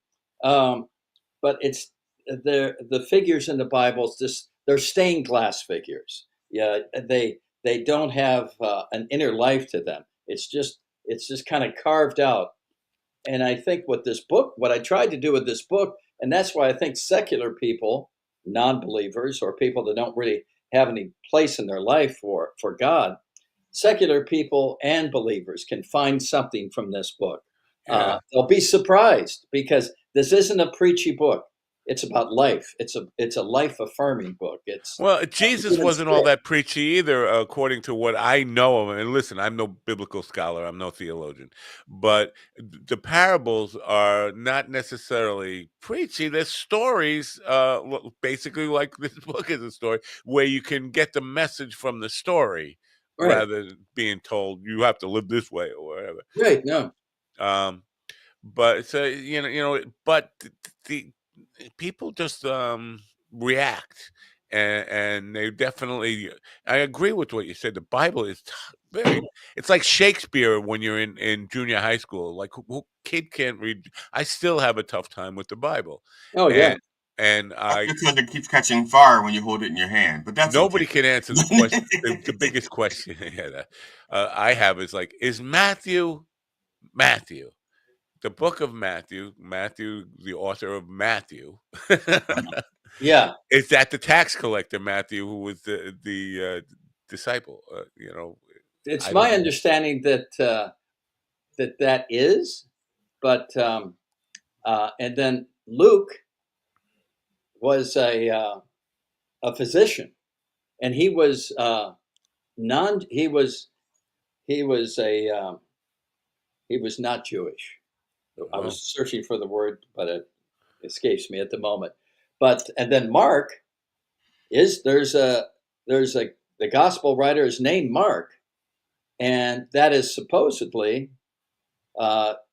Peter, the apostle Peter, Simon Peter. That's supposed to be sort of his tracking his account. Now, why did he change his name? Well, why did Jesus? It's from Simon to Peter. Yeah. Well, he did what he did. He's Jesus, he can do what he wants. But he, in terms of Peter, I mean, I don't really get into that. I thought for the sake of simplicity, I'm not going to even go where he renamed, where Jesus renamed Simon to Peter, and then in many cases called Simon Peter, but he's Peter for this book. Okay. And what I tried to do is not get into the weeds in terms of religiosity. This book isn't about salvation. It's not love about that word. Is that a new word, religiosity? maybe religiosity, maybe. I don't know. But I didn't want to. I think part of what turns off people is a discussion about sin and salvation. And I think that's kind of the rub for a lot of people. That's why they left the church a long time ago. Yeah. And they left God a long time ago. But this isn't about sin and salvation. This is about, and that's what could tick off real believers. Read this book and say, I was still waiting for the salvation part. I didn't see it. It's because it's a book about finding your place in the world. Who do you belong to? Who's your tribe? Where do you connect in the world? And that's this young Samaritan's journey. Right. And and the book is more about belonging and about finding that God is real, discovering that Jesus is God and God is real. And that's a huge discovery if up to that point you didn't have any belief at all. And the main character, Joshua, doesn't believe for a second anything about God. In fact, he dislikes him. Wow. So in the beginning. The book told from the narrative of this young teenage Samaritan boy, Joshua. He's more of an adolescent. Because he's not a man. He's a kid. All right. How did you connect to what an adolescent Samaritan might think and feel. I mean, I don't know anything about the Samaritan, so I know about the Good Samaritan. That's all I know. Right. How did you was it a research? How do you get into the mindset of writing? First of all, it would be even difficult for me to get in the mindset of an adolescent person in today's time. Never mind 2,000 years ago in a whole different culture than I grew up. How did you get yourself to that place? Well, I mean, you know what your adolescence was like. You have a strong memory of yourself growing up, and that's and so I basically, it's a reach to say that I know what's in the mind of a Samaritan boy 2,000 years ago, but I know what's in the mind of a boy, and I think that's universal.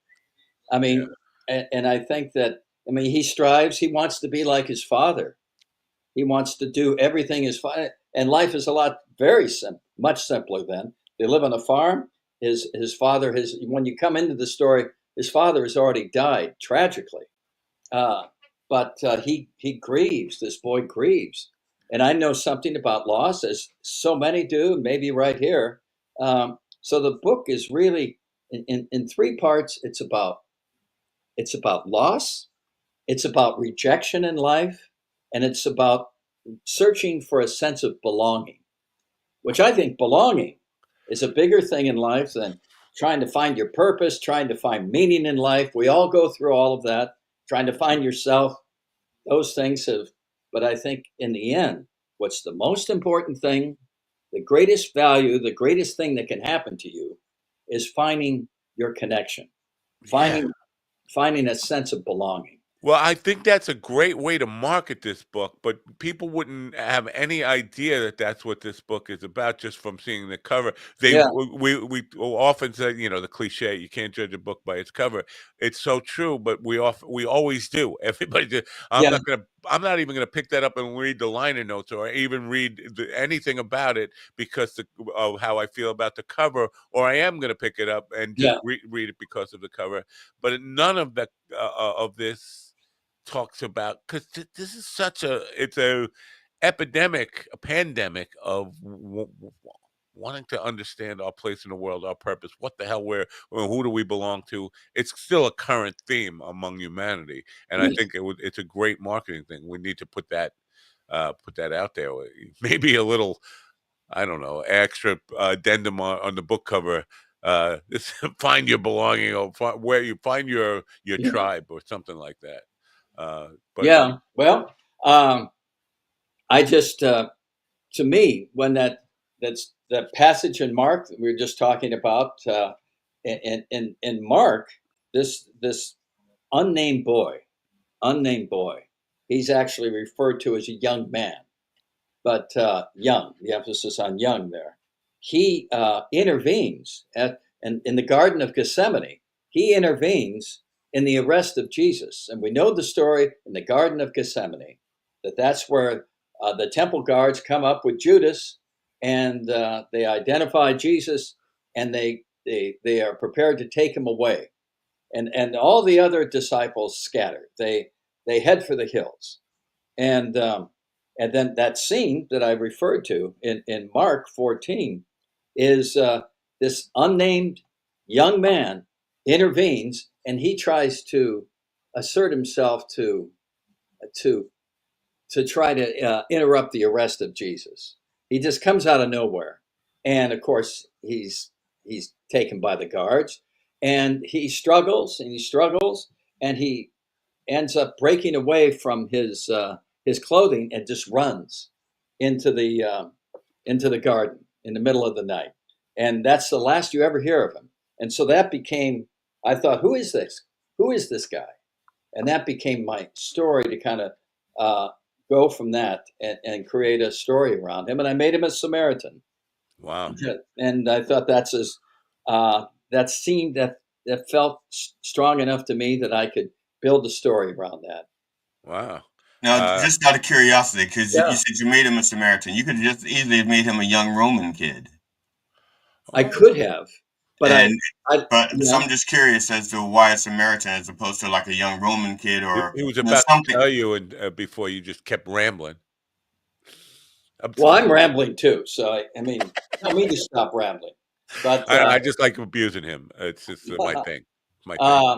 Why I chose a Samaritan, because I thought that was interesting. Here, Samaritans are the pariahs of Israel at that time.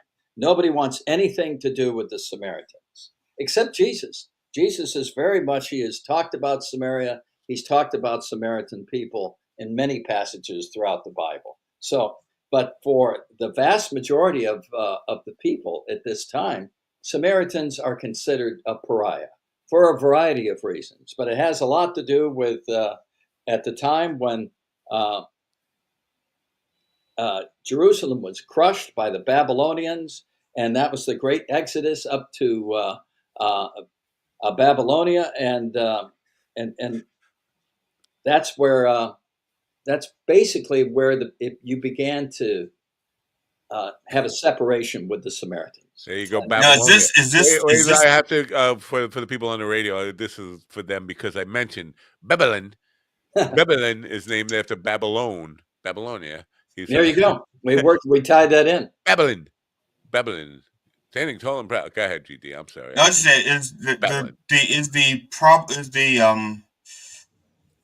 the way that Samaritans are looked down as second-class citizens. Is that the reason why they moved to Japan and became samurai? I'm just curious. I don't know about that.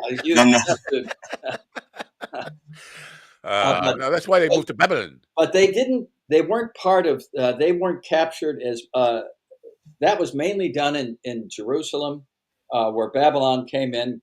King Nebuchadnezzar's troops, they sacked the temple, they sacked everything, and brought these people from Jerusalem up to Babylon. And then they were basically indentured servants. And Samaritans really weren't a part of that. They were kind of a thriving community. It was the capital of Israel at that time. But then they just kind of splintered off. And part of it was intermarriage with other cultures, other foreigners. And that was like sacrilege in the eyes of many in ancient Israel. So they were just really pariahs. No one wanted anything to do with them. And I thought, that's a great character. Skylar Ann from California says, "Nice to meet you." Actually, I don't know if that's her voice. She's she may so sound delayed. like this. Is she like getting? No, I'm delayed. She's right. She's on top of it, but I'm delayed. And also, I don't know if that's how her voice sounds. She could sound like this. Nice to meet you. I don't know. I'm about all of that. You know, I'm right about all of that. I can't do the voice from the chat. Did she say anything else, or just nice to meet you, or? Yeah. Good morning, Skylar. Nice to meet you. You know what? I think she's on the West Coast. She probably knows of you from L.A.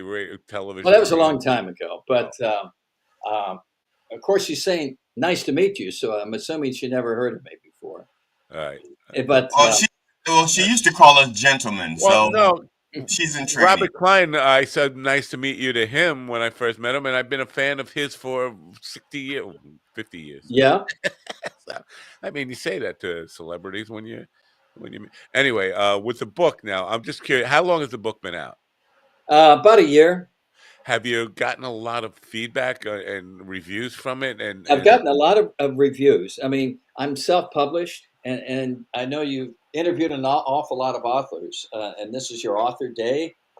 And I'm self-published. I went through a publisher named BookBaby. They're not really a publisher. They're sort of a do-it-yourself house, and they help put the book together for you in terms of the printing and just assembling it. And then I hired them to do proofreading, but not editing. I was responsible for that, and my wife, and so we just put the book together and came out about a little over a year ago. And now, any hate mail? Have you gotten hate mail for it? I've had mostly. I haven't had any mail. Period. I'd like to get mail, but comment hate. In terms of the reviews, one review, and the one it keeps haunting me, and I've only had one like this that said, "This is the worst book I've ever read in my life." Wow. The guy can't write, and the guy can't do this or that. It's awful, awful, Now, awful. was that person a sibling? What's that? Was that it a person a sibling? You know, No. like He was, and he said he'd written 12 Christian books. So, but he just hated it, and he says if you can even call it a book. And so I thought, boy, that just wiped me out. That's terrible. It's awful. Well, you know what? Most But of the people, that I'm was just only going to. one like that. I've had great reviews, and Yeah. I love reading the reviews. Uh, it kind of builds me up, not in an ego sort of way, but I think, okay, people Yeah. like the book. I feel Right. good about that.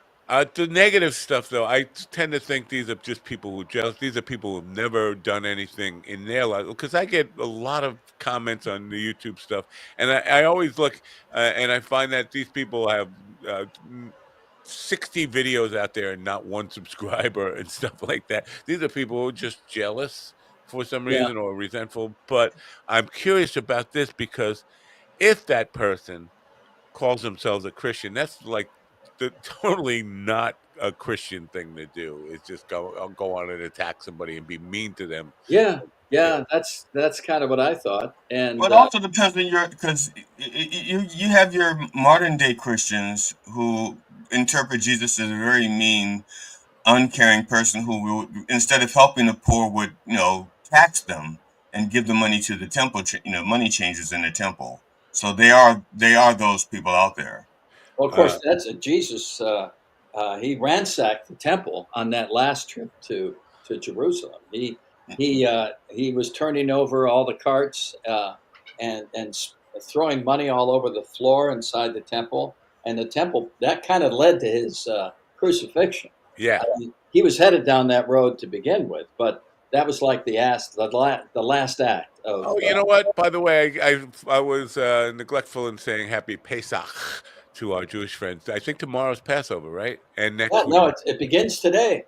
It's sundown today, or was it I'm always sundown last confused night? by the Yeah, fact that no, I think it's Sunday sometimes today, and then Passover, because in the story of Easter Sunday and the crucifixion happened around Passover. right. Sometimes it's like a week later. Sometimes it's 2 weeks later. It's I hard don't for me know. to track I don't this. know. But you're right, and that ties into the book too.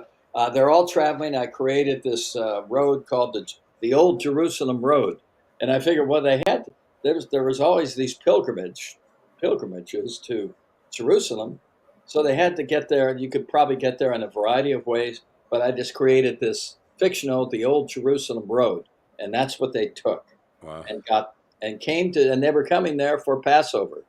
Yeah. And this Uh, kid is just along. He's kind of. I won't say he's along for the ride. He's not a disciple. He had to flee home. So he is just.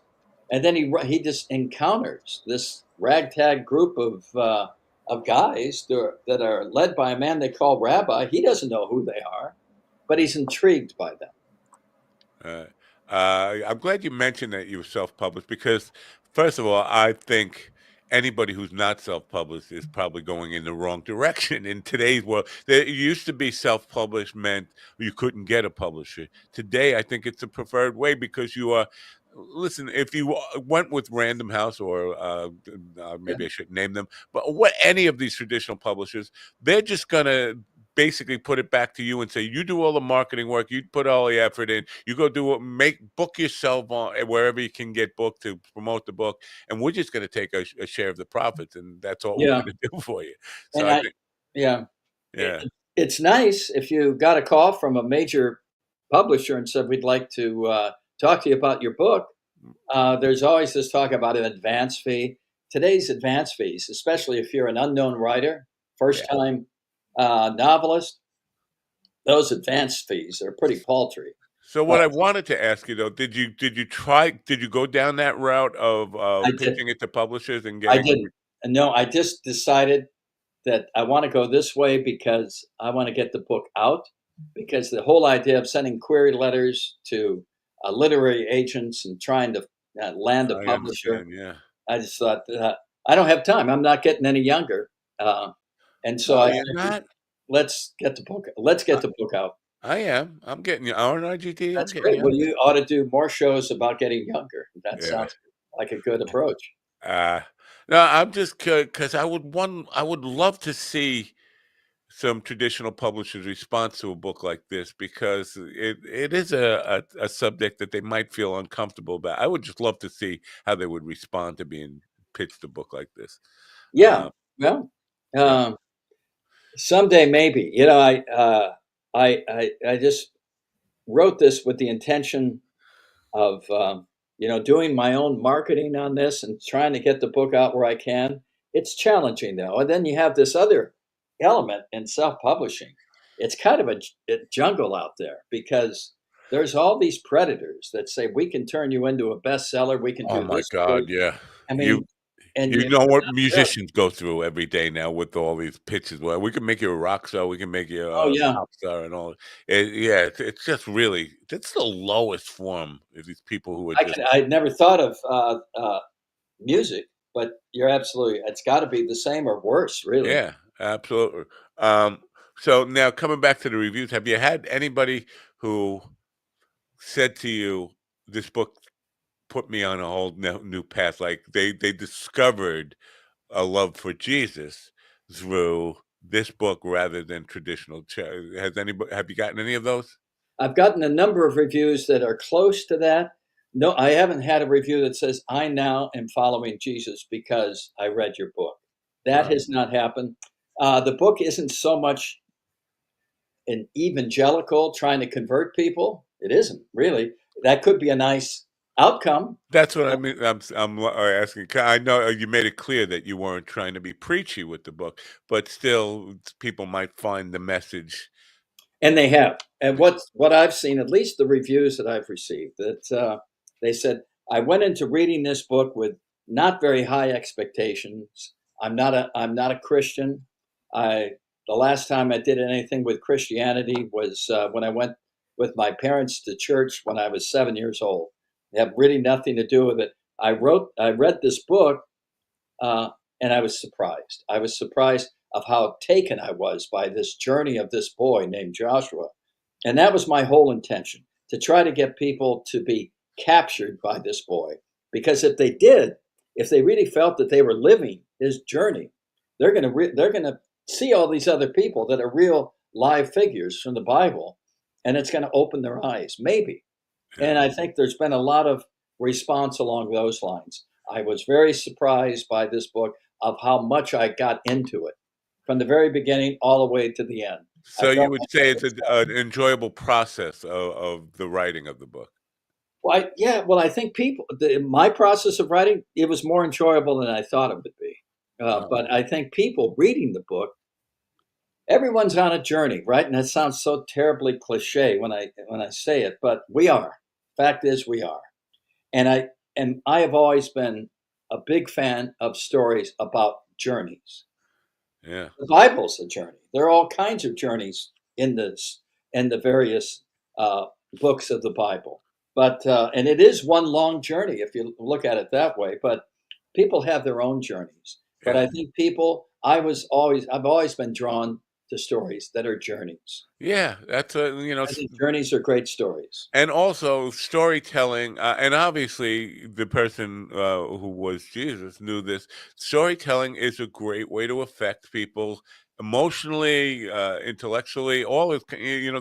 It's an easier way to spread a message than to actually sit there and give them numbers and data and all that kind of stuff. People face out with that. No I think Jesus would have been better off if he used limericks or little songs, like nursery rhymes, because the parables kind of close. Yeah, well, the parables are close, but you think about a lot of kids learned about London Bridge from the thing. London Bridge is falling down, or ashes to ashes. We all called on Ring Around the Rosie. That's about the Black Death, and so Jesus could just easily taught kids with limericks. Yeah. And of course, we always see these pictures of Jesus with kids on his knee and things like that. But he could have employed different methods for different groups. For the kids, he could have done like little nursery rhymes, little jumping rope and with with the dirty old man, he could have given them limericks like there was a young man from Nazareth who,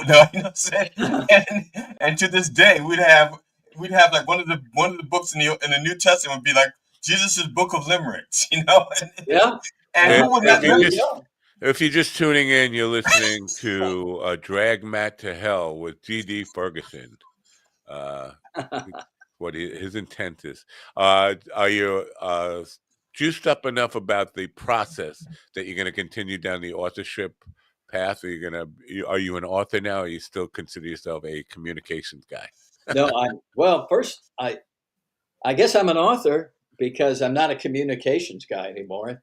That's in the past. That's in the past. And once I completed the book, finished the book, and of course my wife said congratulations. A few close friends said congratulations, and I thought, okay, great, I've done the book. But you know what happened to me after I finished the book, and then the process of marketing, which is a whole nother kettle of fish. The worst part of anything. But I realized, and this sounds kind of woohoo, kind of crazy, but I found that I missed the characters that I developed. No, it doesn't sound crazy. I say that all the time to authors, especially nonfiction authors, when they create these characters, and then it's time to put them down. It's almost like losing a friend or saying goodbye. Absolutely, yeah. Well, I'm glad. Yeah, that's how it felt, and I related to actors that are in movies or in a play, and they're finally, it's wrapped, it's done, but they're still in character. It's also that way for the consumer, the reader, and I if you hope read so. it is. It definitely is. It's like, I hope he writes a sequel. I mean, Well, I also think that people, if you write a book, and if people think this is authentic, I really bought into this all the way through, and I'm still thinking about this book. That's my way of thinking a success. If you get people to think. How did that just happen? Did you see what just happened? He just appeared like a miraculous. It was a blurred out screen, and then we didn't see him walking, sitting to the chair. He was just there. How'd you do that? Is it? It's just magic. I'm that good. Are you the one who we were told was coming? Maybe. Anyway, now one more time. It's JSSprowls. .com is where you now JSSprowls.com. Yeah. If anybody was interested in the book, there's the website, and you can certainly go there, or just go straight to Amazon and The Young Samaritan.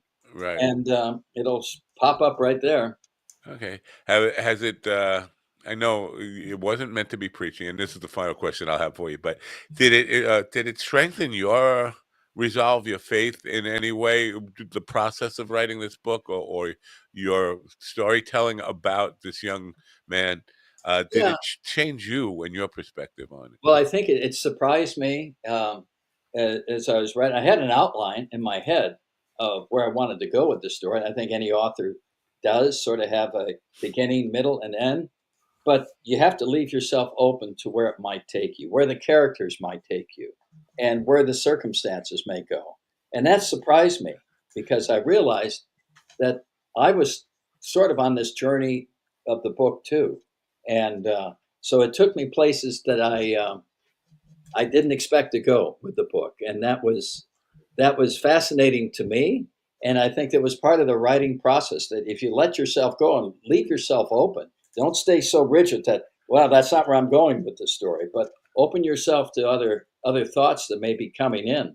I think great advice for any creative person, whether it's music, comedy, authorship, acting, all that kind of stuff, is leaving yourself open to understanding where it might take you and the possibilities that it presents, where it might not be what you planned going into it, but there's something new there. Great stuff. I appreciate you being on the program. It was enough to scare Ron away for the whole, because Ron is he's the Antichrist. I don't know if you know that.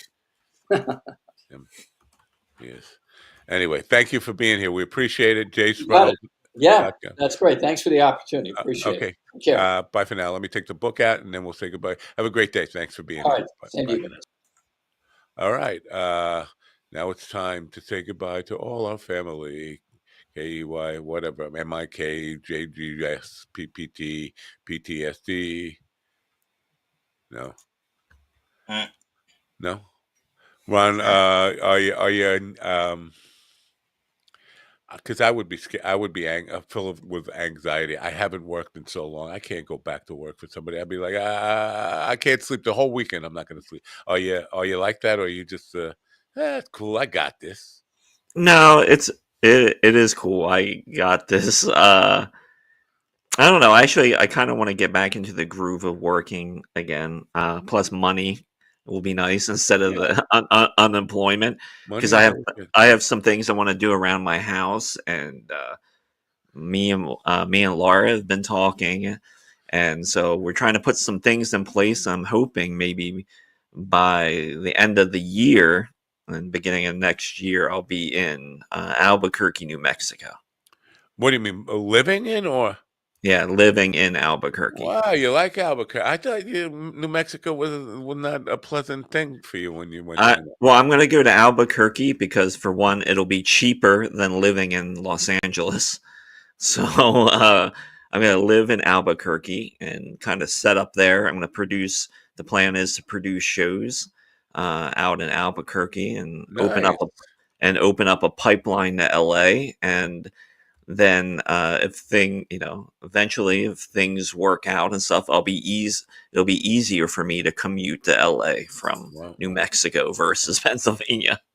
You're gonna become a Lobos fan. A Lobos fan.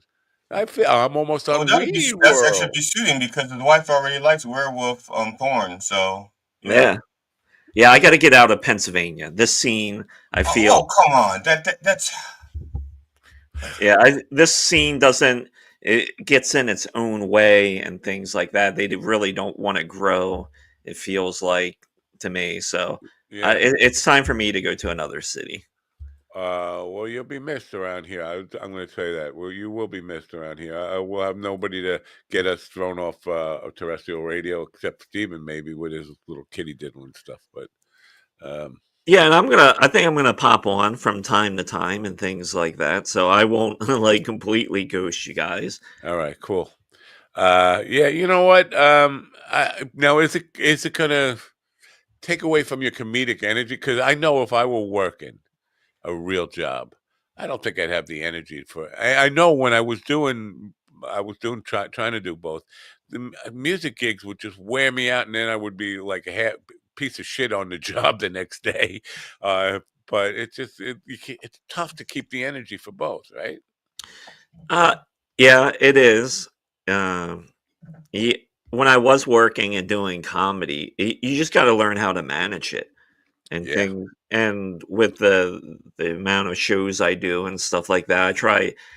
I try and balance it. So on like this week is I have tonight is Fratelli's and tomorrow is Laughing Stock. But like next weekend is really busy. Like Friday, I'm going to Ocean City, Maryland.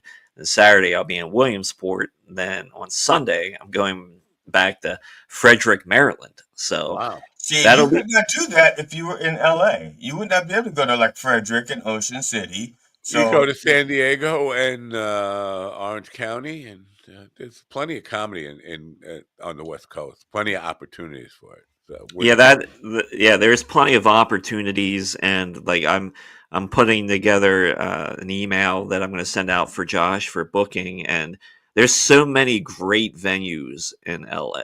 I mean, just looking at them is like, oh my god, this would be great for comedy because a lot of them do comedy shows and things like that.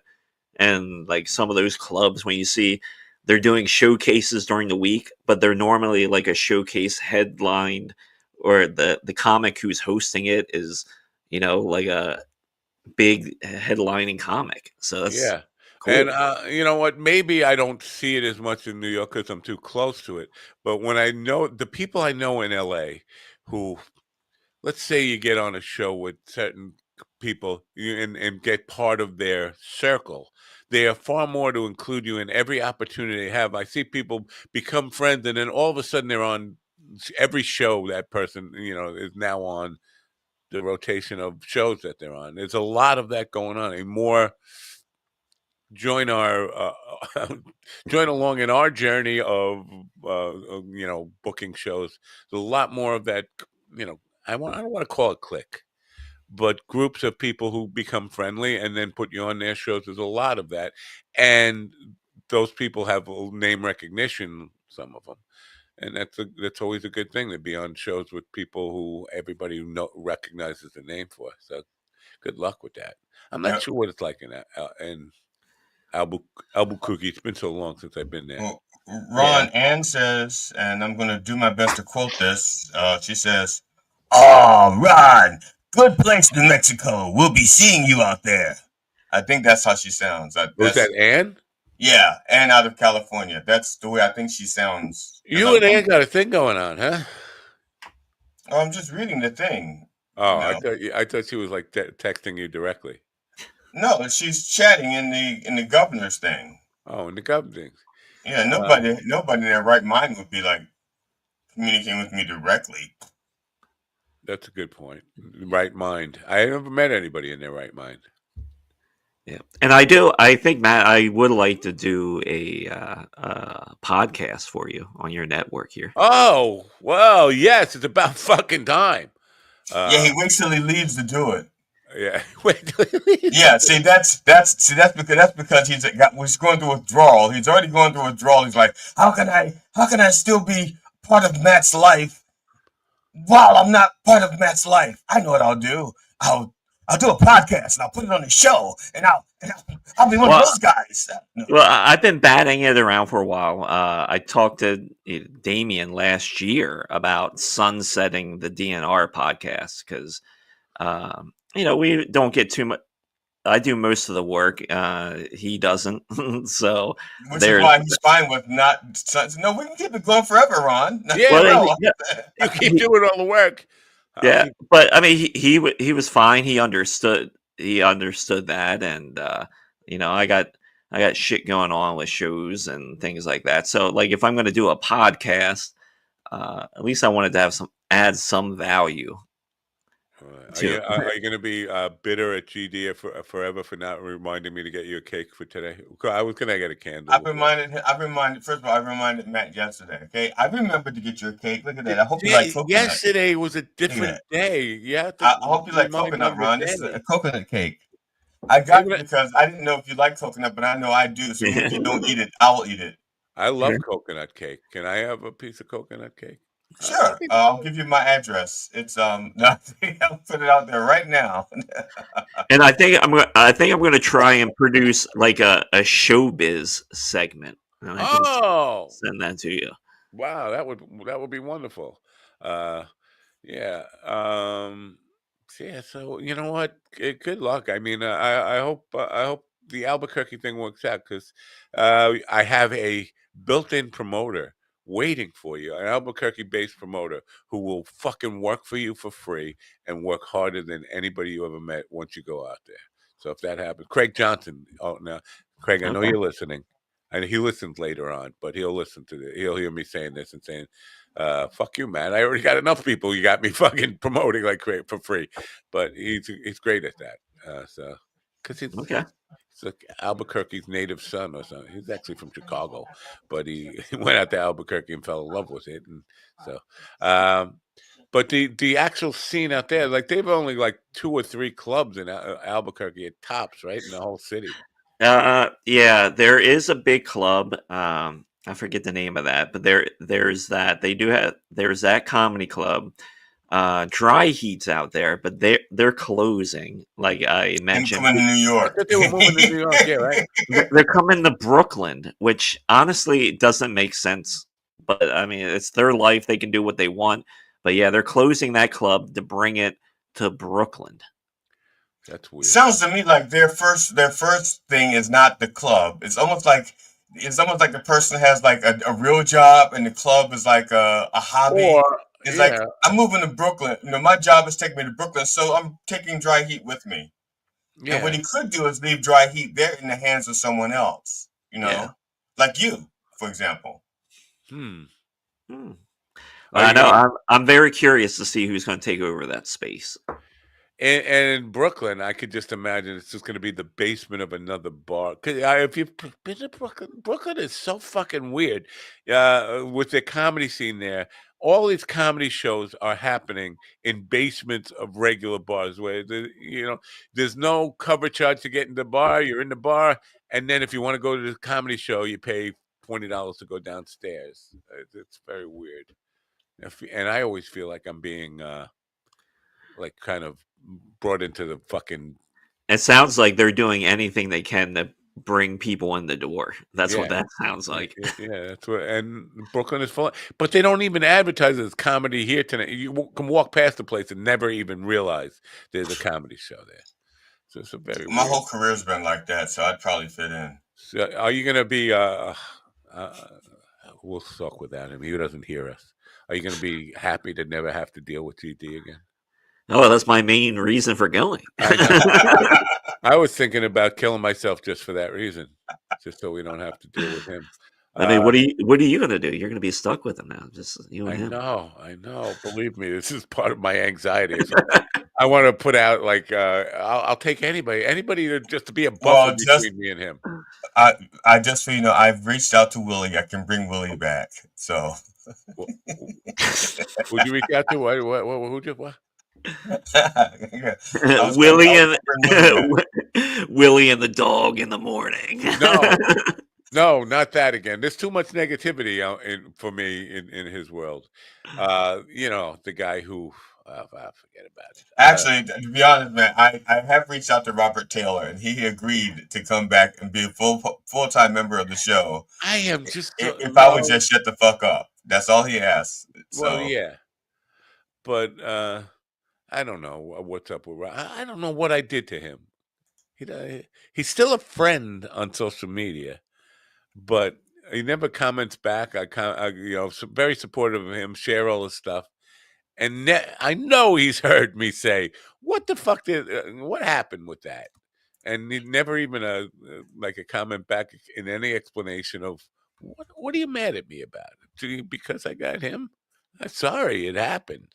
I'll get rid of him. I'll have him killed if that's what it takes to make you happy. If you want, I will ask. I will try to ask Robert the next time I see him on the other thing that I see him in on the occasional Monday night. Huh. I'll not tell you what. I'll be passive aggressive. I'll say, Robert, Matt told me to tell you hi. Yeah, and I'll leave it at that. Yeah, and then they'll say, you watch the frustration on his face when he wants. Yeah, and then I'll try to go back and capture the moment and start bring it back here so you can see it on the show. What is this? He'd rally the ABQ street team, Badger and Skinny Pete. Do you know about Craig Johnson? That sounds like what he would do. No, you're still doing the Barry Katz thing. You paid for like a lifetime membership or something with that? No, I paid for a year, and I don't know when the year expires. I thought it would have expired by now. It seemed like a long time ago when we first hooked up with Barry Katz. But but I don't like. He restructured the system, and so the level that I had paid for, which granted me certain access, as far as I know, does not grant that access anymore. That's when I wrote him a letter and said, "What the fuck? I paid for this for a year," and so I think he's kind of like grandfathering me in for a little bit. And at some point, when their accountant realizes that my year is up, they're probably going to downgrade me. I don't know. Yeah. I haven't pitched. I don't know how much longer he's going to do that for. But there was a time when I was getting people to sign up for that, and he sent me a commission check for getting people to sign up for that. Wow. You know what the commission check was? A nickel. $10. You're overstating things a little bit, but yeah, around that. But hey, it is what it is. What it is. Well, this is a token. It's a token of appreciation. I appreciate that way. You won't come out and badmouth him and say, "I've sent 200 people his way, and he's sent nothing my way." But the funny thing is, with all the comedians that are in his circle there, I keep promoting, saying, "Come on," promoting this show, saying, "Come on, you can promote your brand. You can promote your brand," and I'll get like maybe one or two people with a thumbs up. But nobody has come here from there yet. I know a lot of them. Many of them predate you, and they've been on the program before you were around, and they hate me. You can understand that. Yeah, but still you get an opportunity to promote your brand. Okay, there's a difference between hating somebody and saying, okay, but no, their business model is I can go on there and promote my brand. Yeah, no doubt about it. I think the foul mouth teacher, Slaptail, all those people would be willing to come on there. They all hate me, right? They all hate me. Yeah, and some of them only hate you because they just got to know you. Yes, it's not me personally. It's well, it is me personally. It's my personality and my physical existence that they hate. It's not my glasses or my mustache. Right? No, like Victoria. I don't know why she hates you. I mean, but Well, she hey, hates me because we argued about. She's such a fucking Trumper. Yeah, that. More than that, though. I don't know. The argument I had about because what's his name? I can't think of his name now. Adam Carolla was on Fox News, and she was sharing his bit, and he was talking about homeless people as if homeless people are a major problem for him, and they are homeless just to make his life miserable. And she was all for that. She was in total agreement. I was like, you think people are really putting themselves out on the street to make your life miserable? You think they want to be on the street? You think these people don't want to have, they don't want to work. They're just lazy. It's a hard price to pay sleeping on a sidewalk. If you get to sleep, scared shit that you're going to get robbed, raped, whatever. I don't think they're doing it to make your life miserable. I think they found themselves in a miserable place and don't know how to get out of it. And it's funny because the whole reason why I'm not homeless is because I didn't want to piss off Adam Carolla. Because I was there. I was what like, about Victoria Tornstead? You don't mind pissing off her by being homeless to make her world worse? I didn't know her. I only knew her through the blueprint of success, blueprint for success. But Adam Carolla, I do him like he used to do stuff on TV or something. I think the Man Show. Yeah, I didn't watch it because it wasn't manly enough for me. Yeah, he's not. That's what my whole beef with them with the Man Show was. It's like Jimmy Kimmel and Adam Carolla. They're just a little bit lighten the wafers, lighten the loafers. Did I say wafers? Lighten the wafers.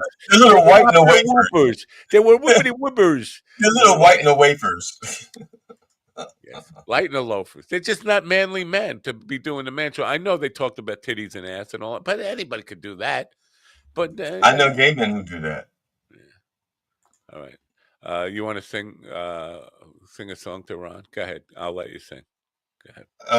Okay. How about a limerick?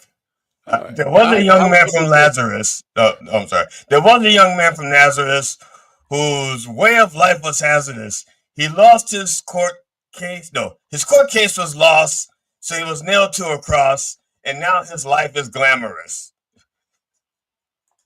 I think I gotta smoke some stinky feet.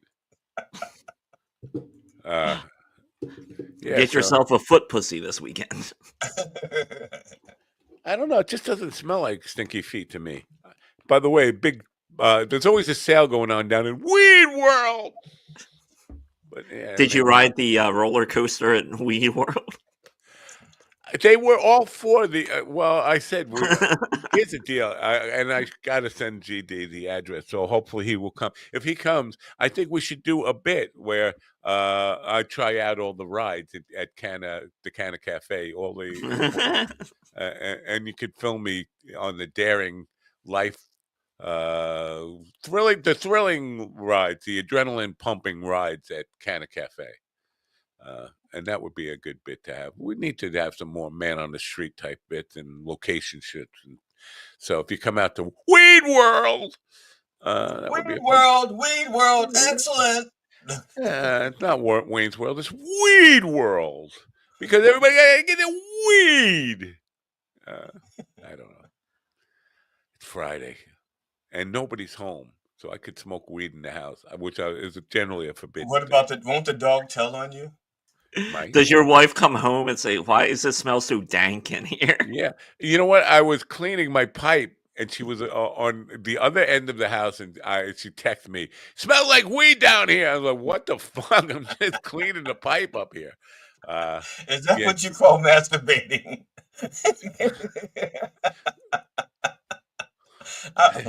You know what? That is a good euphemism, whatever. But yeah, I was just cleaning my pipe and it went off. So you think my cum smells like weed? I want to know what the 7-second delay is going to do with that last few minutes. Oh, I forgot. We're sorry. Are we even on the radio? He's going to ask for a raise. He's going to say, "Damn it! I listened to that show for 2.5 hours. I need a raise." Yes. All right. Well, I guess the weekend is upon us. I have some. Man, oh man, I get myself into things I don't want to get into. I have a question real quick. All right. Because we're on a regular AM radio station, also, do we have to do like call letters at the top of the hour or something? Like, this is 1480 W blah blah blah blah Babylon. All blah, that blah, blah. stuff, they insert that stuff. There's the program director comes on every 15 minutes and you're listening to 1440 AM, standing tall and proud in Babylon, New York, and whatever. And they play that automatically in between stuff. And it's been commercials, and they just fade back in. They're not recording this. I would love to listen back and see exactly what they're getting over there. Here's the deal. Are they online? No. Well, you know what? I don't know. I'll ask. Because if they're online, I'll use them. Take when I get my other computer, and see if I can record it. Screen capture it. I don't think they want to discourage people from listening online because it's only a local, and their reach, it's 1,000 watts during the daytime in Babylon. I think it reaches about down the block or whatever. But it's an interesting station in that it was an oldie station, and then it became a Spanish-speaking station, and then it became a Polish-speaking station, and now it's a talk trashing station. All news. They tried all sports. They've tried everything in the under the sun, and they just kind of reformatted into kind of news talk, commentary, talk shows, and they're selling time for like infomercial type time, right? But it's not. So people who want to do a little podcast on the radio, they're selling that time for like $75. And maybe I shouldn't say that. They're selling that time. So do you think they'll take the Reverend on Sunday mornings with the 7-second delay? You know what? What we really got to talk to Tony about, why isn't the Reverend on Govs on Sunday? Oh, he told me. He and I already discussed it. It's a bunch of shit. They got a bunch of shit from people, and they can't deal with it. Really? Yeah, a bunch of shit. What do you mean, a bunch of shit about the church show? Oh, no, even before there was a less offensive version of a show that they did earlier, and people was just like, governors were getting a bunch of shit about it. And so they just stopped it. It's a comedy club. Fucking have a sense of humor, you dipshits. That's all. Oh, it's not the comedy club that had the shit. It's the people that listened. I know, but you're listening to a comedy club's whatever. Yeah. Because I asked him about that, and he was very apologetic, and he gave me the history of of what happened on the Sunday quote church shows, and they just can't do it again. Oh man, I'm really surprised by that. I'm really surprised, but yeah, whatever. It is what it is. Well, if you remember when the Reverend first started doing the thing on Sunday with you, he thought that he might be able to get sponsors.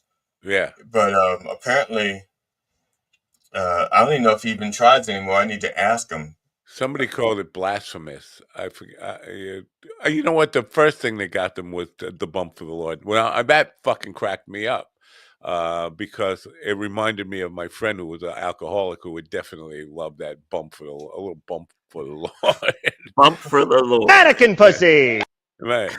And when the Rev first started doing the show, he would pour it into a cup and do a pump for the lid. Now he drinks out of a canteen. Well, I'll tell you why he stopped, because he didn't have a staff that would clean it afterwards, and after a week, the stuff that he had in there actually developed mold. And he poured it, and like this green chunk of mold came. Like, what the fuck? He says, I'm not drinking this. You drink it. You know, that comedy thing is like, oh, this is mold. Here, you drink it. I'm not. You drink it. So. Well, if you do ever go to Weed World, if you could bring the Rev with you, I think it would be fun to kind of fuck with the counter guys in Weed World to bring the Rev in there. It's a date. It's a date. We'll have to set up a time when I can get up there and that won't interfere with whatever plans my wife has and his wife has. Ron, I think before you move across the country, you should like kind of make a plan to visit Weed World. Are you kidding? Ron would spend all of he's been saving money for the move. He'd come back and he'd be like, I'm sorry, Laura, we can't move yet, but look at how much weed I got. Well, I would come visit it. Governors, are you going to hire me? Come on. yeah. And you know what? I gotta get in touch with Abby. I don't know. With Sticks and Stones, it's hot and cold with me. Hot and cold. We're so quick to do things. We've got the Hamptons Comedy Festival coming up. I believe Jason is going to be part of that. I don't know for a fact, but she's gung ho about getting Jason as part of that. And I know Jason was very interested in that. And I was hoping that Jason would invite you guys to be part of that. But I haven't heard. He invited you. I don't know why he didn't invite me. Yeah, no, he wanted me to host it. I think because he just figured this is a cheap host. We'll get this guy for peanuts, right? I look like I'll work for peanuts. I think he said penis, not peanuts. Well, maybe considering he's trying to get me, right? Could be. You're right up his alley. I know. Well, if you're lucky, you're right up his alley. He wants to be up my alley, and my alley is exit only. Sorry. Well, I can see the guy, the producer from 1440, going, "Do I bleep that?" I'm so confused. What do I bleep and what do I let go? All he said was Allie. I don't know. Do we bleep Allie? I think it's a kid. So that makes it even more funny, like what he's wrestling with today. I will find Vagina. Out. Hey, Matt, this is what you. I hate to tell you how to post-produce a show, but you need to develop a segment called "Bleepable or Not," and just take some of the things that we say are questionable and says, "Would this get bleeped on air?" and see what people say. Cock bigot, I'm a ball. Exactly. So even though I still don't know what that person is saying. It's like, God, you made the butt to grab my balls. I don't know. I'm right about all of it, and you know it. Cock bigot, I'm a ball. Zamboni. It was supposed to be. I would tell you what that's supposed to be. Cock and balls, and I recorded it, and like I had the show on in the background. So it picked up like some background noise, and then when I put the effect on it, that's what it came out to. I was like, I like that better. Wow. No,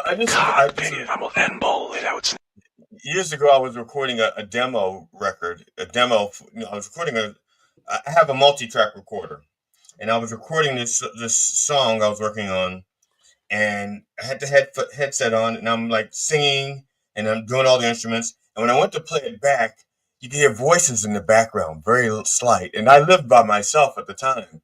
And the microphone was so sensitive that it actually had picked up the neighbor's television set through the wall. And I was like, who's in the house with me? And it was one of those things where they were sneaking around and making plots. I'm like, someone's in the house with me. Scared the shit out of me when I went back to listen to it. The ghost of GD Past. Oh, yeah. All right, I guess we'll end this here. Any more comments I need to kind of look up here? Phil Catch was asking before I clean my pipe. Did you smoke the Pineapple Express before I cleaned my pipe? Pineapple Express is like a strain, right? It's a strain. You're asking the wrong person. I'm gonna tell you now. Once Ron is gone, this show is gonna become like 72% less hip because I have no idea what's going on in We're that. just gonna. It's gonna be the Crack the Sky retro show, right? We're just gonna play Crack the Sky records. No, because we get copyright strikes, and I would love to be able to play "Crack the Sky" for the people out there who don't know Crack, because I really like that band, but I don't want to get the copyright strikes. But I really like that band, and even though I don't know anything about the musicians, I don't What was know. their big hit? They didn't have a hit, did they? Not a single. They had a lot of really great songs, but I don't know if they had any hits. No hits. I don't think they had any hits. In the Baltimore area, they did, like on Baltimore radio stations. They could do like a whole Crack the Sky show, and people in Baltimore would be like, "Yeah, I want to hear this, I want to hear that." So they were huge in Baltimore, and they're so fucking talented. At least they were. I'm saying they were. I'm still going based on the first 3 albums, or because I don't know anything about 3 that albums if you don't have a hit.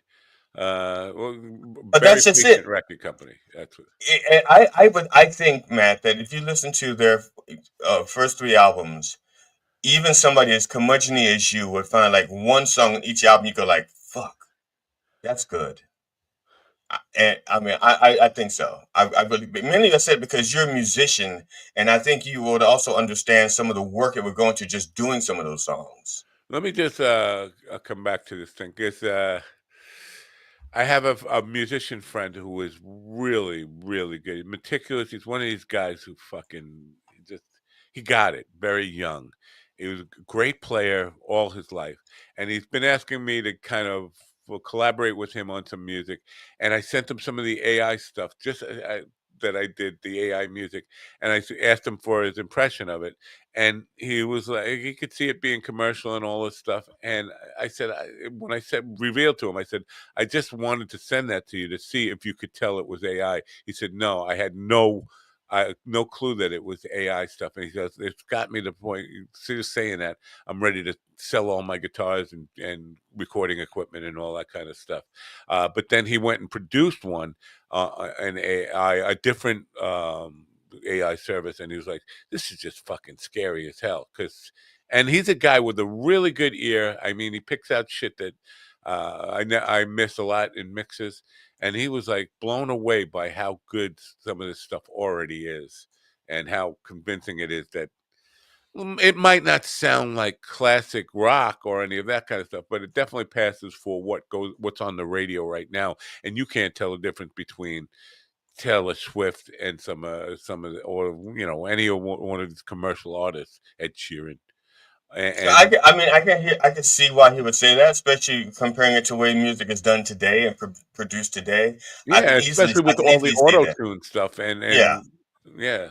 I can easily understand that, and I won't fault him for being, sucked in and ignorant. I won't do that. It does make me kind of not want to do music anymore. It does. It makes, like, what's the point if everybody is doing it? And listen, if there's millions of people doing these songs, we're gonna end up having this bleed into mainstream pop music.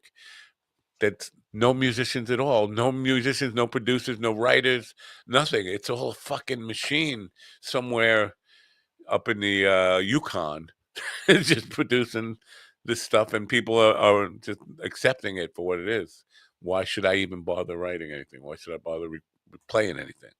I think what will stop them eventually is the fact that they won't be able to own any of the software. They have to keep renting it. They won't be able to buy it and download it on their computer themselves. It's like everything will be rented, and eventually people will be so dependent on it, the prices are going to go out of the roof. Well, let's say like a StreamYard service. This is something for you to kind of, because I know you're legal minded and all this kind of stuff. Rick Beato just did a thing. There was a legal test to the case where humans who do that can't copyright the music. It belongs to AI, so it's not copyrightable. So even though you can go out and sell it as a commercial product, somebody buys it, you can take that money. It's somebody else can just take the same exact song and put it out there. That's a slippery slope. You can't copyright it. I understand that, and I kind of agree with that. I kind of agree with that. Just like Yeah, I I would don't. think, yeah. I would agree with that too. I don't think you should be able to copyright it Right. because all AI is doing is scraping the internet and coming up with what it thinks is.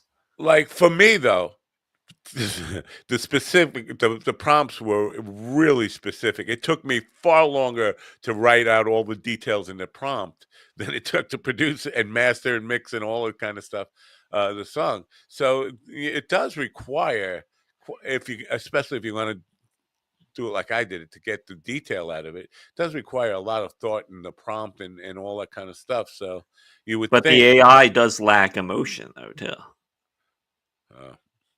Don't get him started, Ron. Don't get. Damn it, Ron. You got Matt started. No, they can fake emotion just like he does during sex. You didn't get me started. You got me You stopped. can fake. Max says you can fake emotion just like raising a kid. You don't have to love the child. Just fake it. Exactly. I'll just stop in every day around around 10:15, and I'll just go, "Hey, let's talk about Flint water crisis." Then I'll leave. You know what? Here's the deal. The Grand Funk Railroad. I don't think they're from Flint, but I did a reel on Grand Funk Railroad, Grand Flint Railroad, and every that's the cover band. That's the tribute band, Grand Flint Railroad. 1 out of every 3 comments is Flint Zone, and these guys there's so much pride, and these are white guys in Flint. I thought Flint was a black community, but all these Grand Funk Railroad dudes are like boomers, white boomers who just have so much pride. Well, maybe people at that age, maybe this is before it was reverse gentrified. Like it was old white guys, and then they moved out, and black people moved in. Like the neighborhood I grew up in used to be Jewish. I don't think Grand Funk was from Flint, but well, it doesn't matter. Maybe they just drank the water. Yeah. Mark Farner, who was on the program twice, no longer somebody I am friendly with. Even though I idolized him growing up, he turned me off with his 432 stuff. And then I got to tell you, remind me next week to tell you about the time I thought I had Q on the program.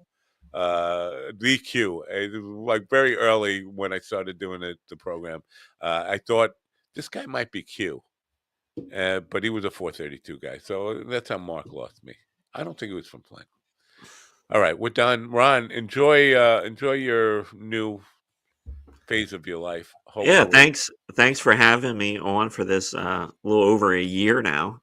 Actually, Ron, thank you for it's because of you that I knew about Matt, so thank you. Yeah. Well, fuck you, Ron. It's because of you that GD. Yeah, I'm sorry, Matt. I'm sorry, Matt. Hey, are you gonna keep me active for right now? Yeah. Okay. All right. Good. Because I would like to pop in occasionally. Yeah, the door's always open. We'll leave your seat open, Okay. but we will look for a hot chick to kind of sit in. I'm just gonna say a hot chick, one who preferably hates me and hates everything I stand for. I have a hot chick in that box up there. If you want, I'll blow her up. I'll blow her up and bring her down here. Let me see, and I'll judge on what's hot. No, I have to get her. Yeah. She's like. And Matt, I'll email you about podcasts as well. All right, cool. All right, turn on your radio and have a great weekend, everybody. Bye for now. Bye. Hey.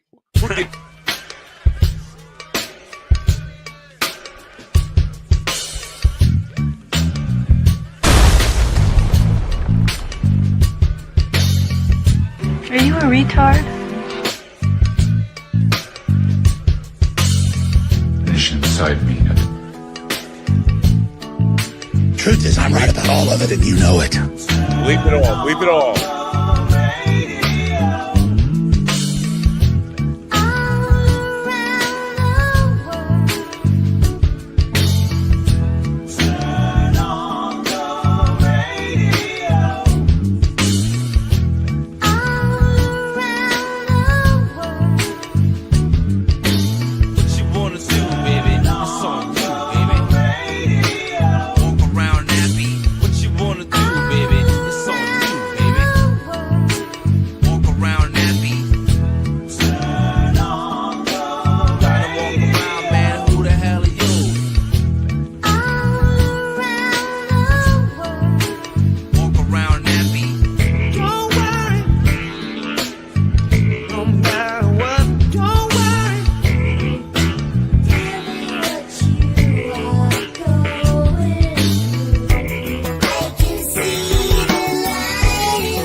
me, listen to me, listen to me now. Listen